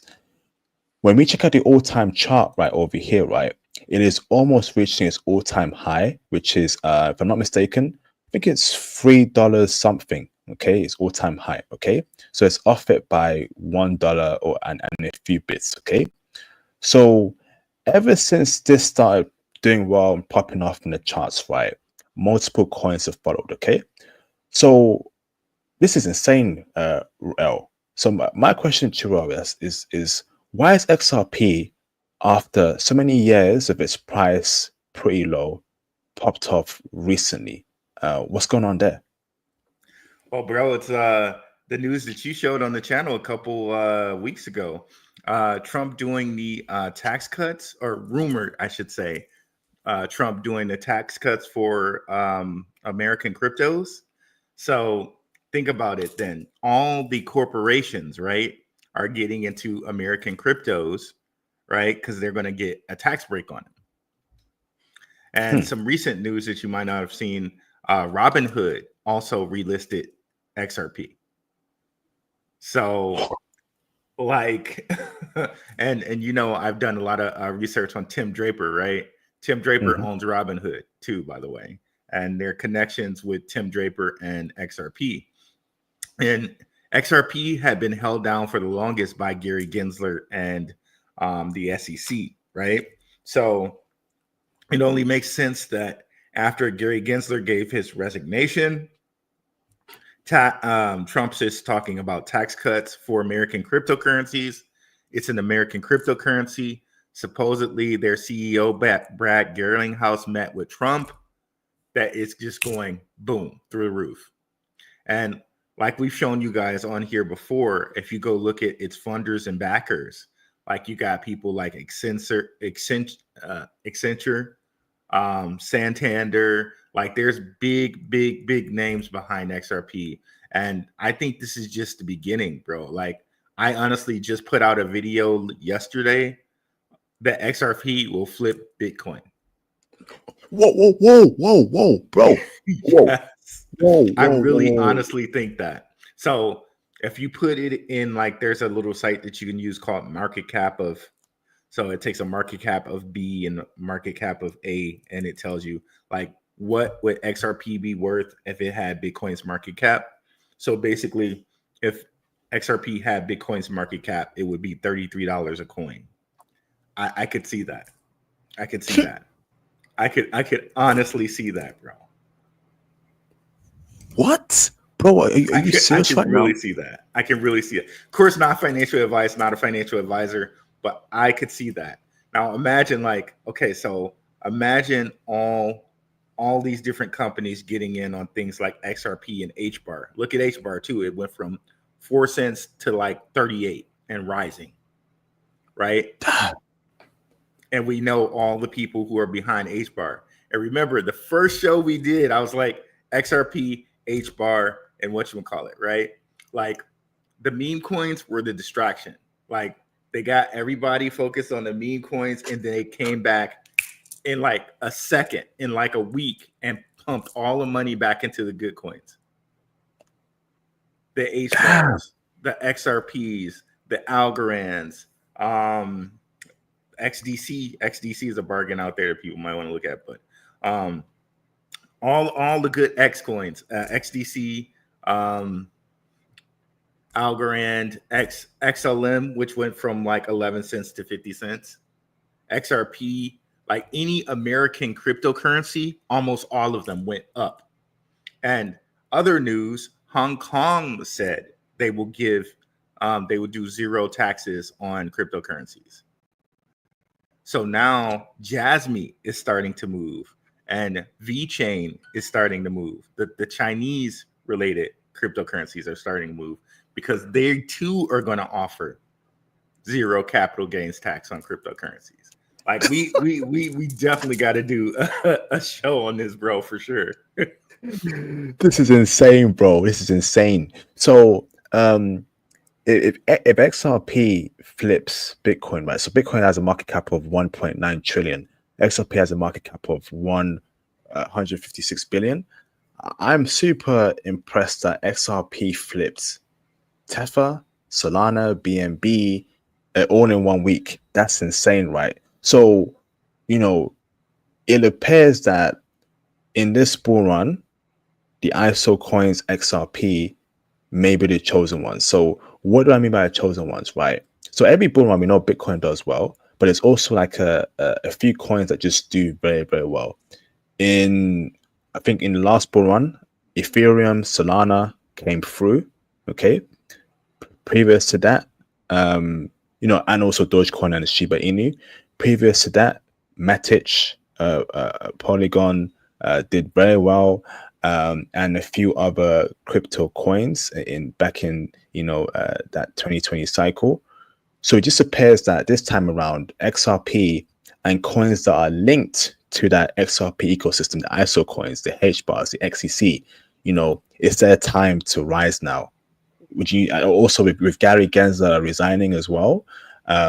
That's also made a lot of the market sentiment positive and bullish, right? Is that a fair statement? That's a very fair statement.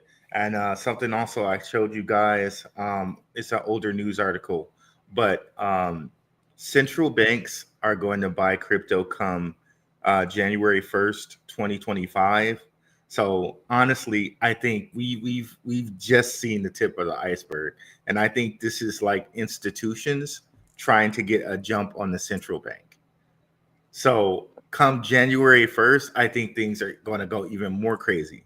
And then when Trump gets signed in and he actually signs the law to make the cryptos like zero capital gains tax, it's going to go even more crazy.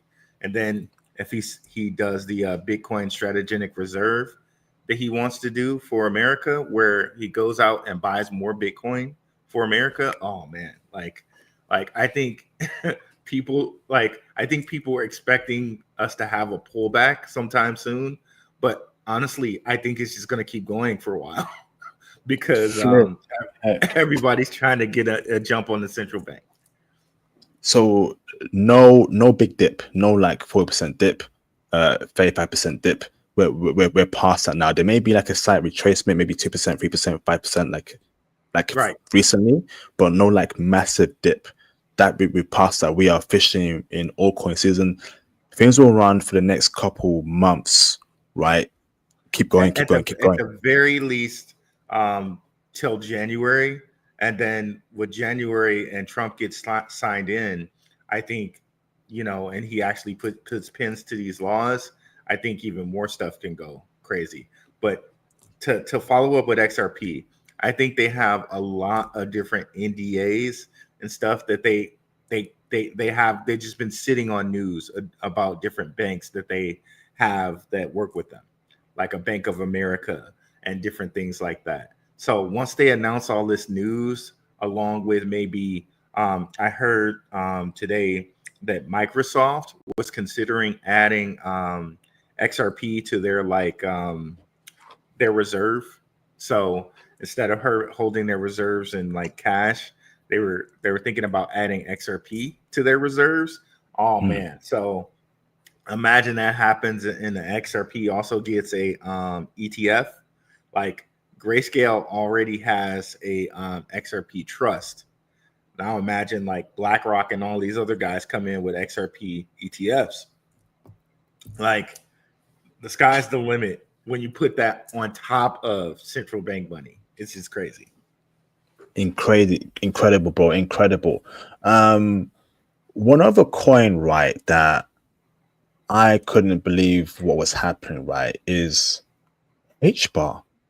H-bar went beyond parabolic, and which is a bit strange because I understand XRP doing very well because Gary Gensler was oppressing that price by the lawsuit. He resigns. He's gone. Trump will install a friendly crypto president.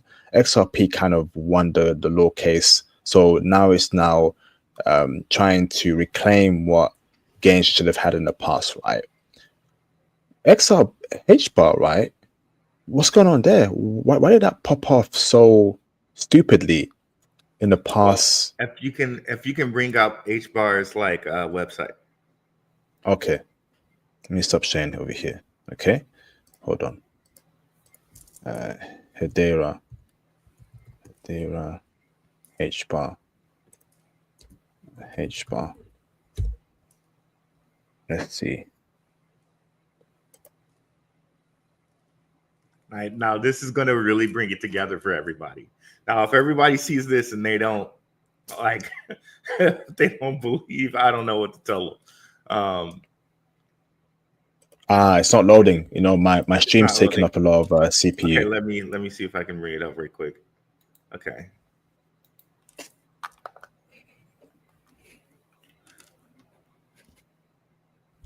Okay, I got it. Let me share my screen.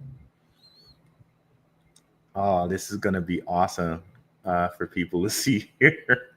Okay, let me bring this up for people here. Present, share screen, entire screen. Okay. So, Can I bring it on? Yeah, you want me to bring it on the screen? Yeah. Okay. There you go. So you see this here where it says an open source public network governed by the leading organizations around the world. Mm-hmm. Okay.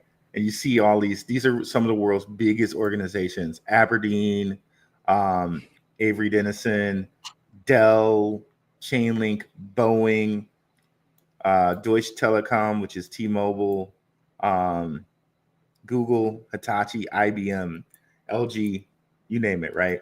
And a lot of them American companies. So what are they going to do when they are investing in Hedera, right? Which is an American cryptocurrency. They're going to get a huge tax break for any gains they have with Hedera if Trump signs that into law. Damn. And what it used to say, it used to say owned and governed by leading organizations around the world.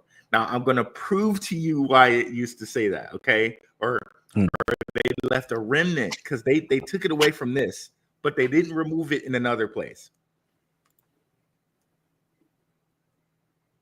Here we go. It's loading up here. So this is from the World Economic Forum. We know the World Economic Forum, and Hedera's a member of the World Economic Forum. Now, watch what this says. This platform is owned and governed by a council of the world's leading organizations. So they forgot to remove it from here. Right? So how huge is that? And how much of a huge tax break will these guys get, right? For all their Hedera, right? Mm, So that's why we see it surging like it's surging right now. Because these guys are the ones in it, and people know that, and they're trying to get in on it. incredible, incredible, bro. So XTC, another part of the X coins, right? XRP, etc., right? Um, XTC, right, brother, is a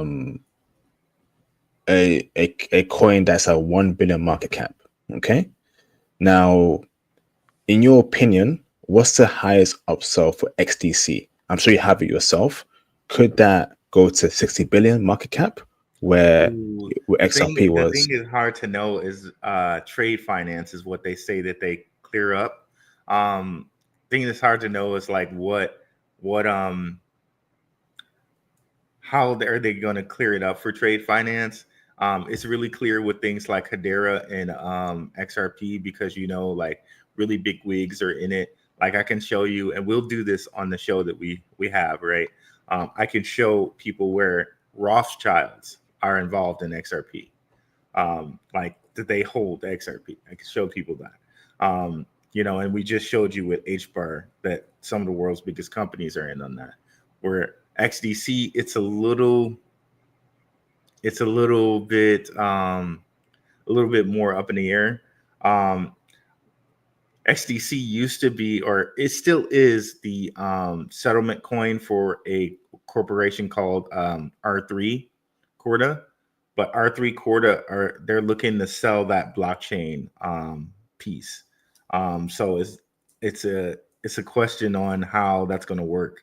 Some people say it's better for XDC, but one thing I can say is it seems like XDC's price in the last couple of days has been picking up. So it seems as though people still have faith in it. Wow, incredible, incredible.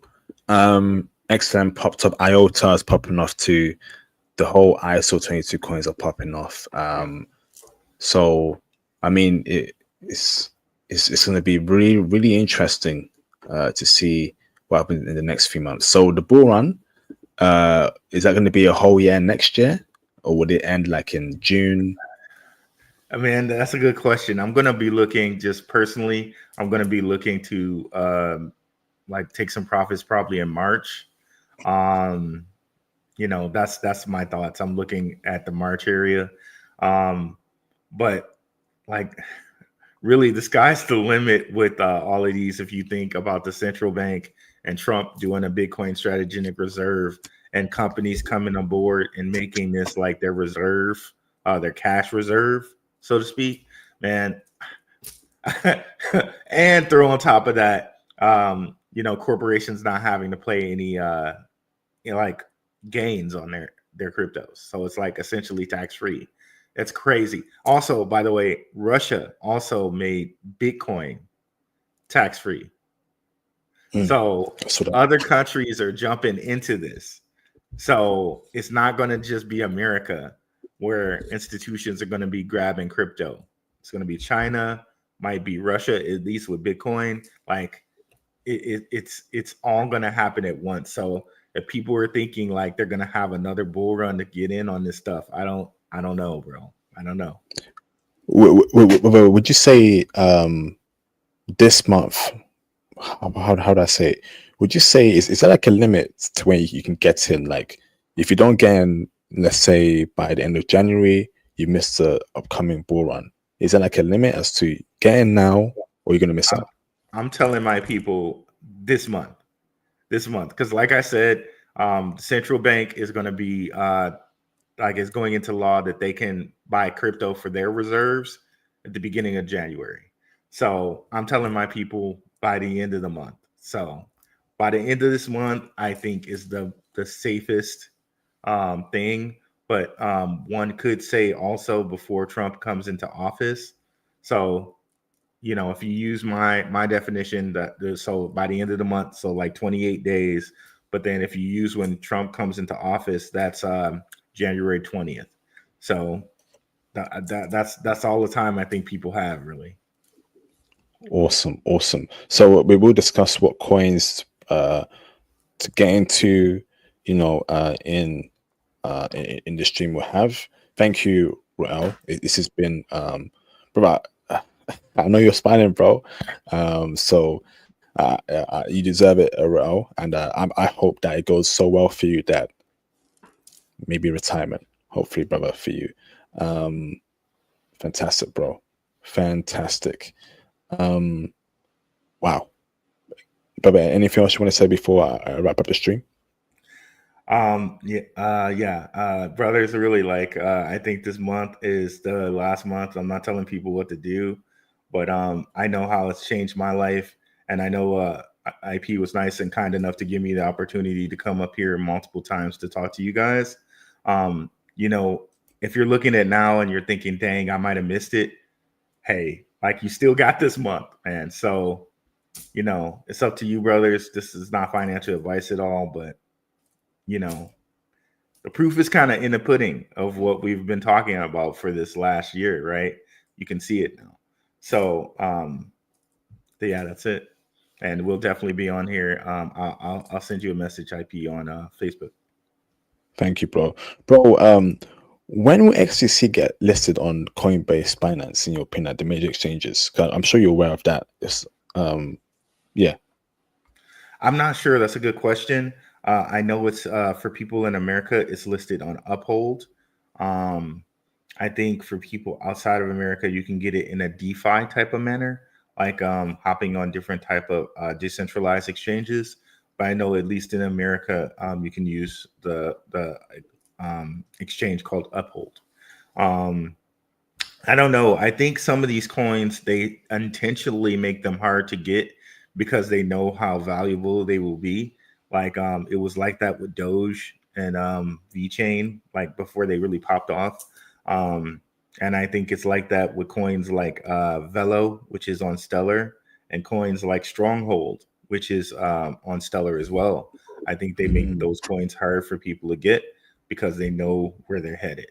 Um, when they pop up on big exchanges, is probably when they're going to want people to dump, probably when they ease off on some of their price, you know what I mean? But um, I don't know. I don't know when they're going to get on big exchanges, but I would say even get it now before it gets to the big exchange.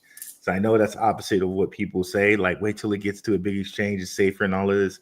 But I can tell you for a fact with Doge, when it wasn't on a big exchange, it was low and it rose so much. And when it got to a big exchange, like it was like 45 cents or something, and then it like dumped out, to like 10 or whatever, 15.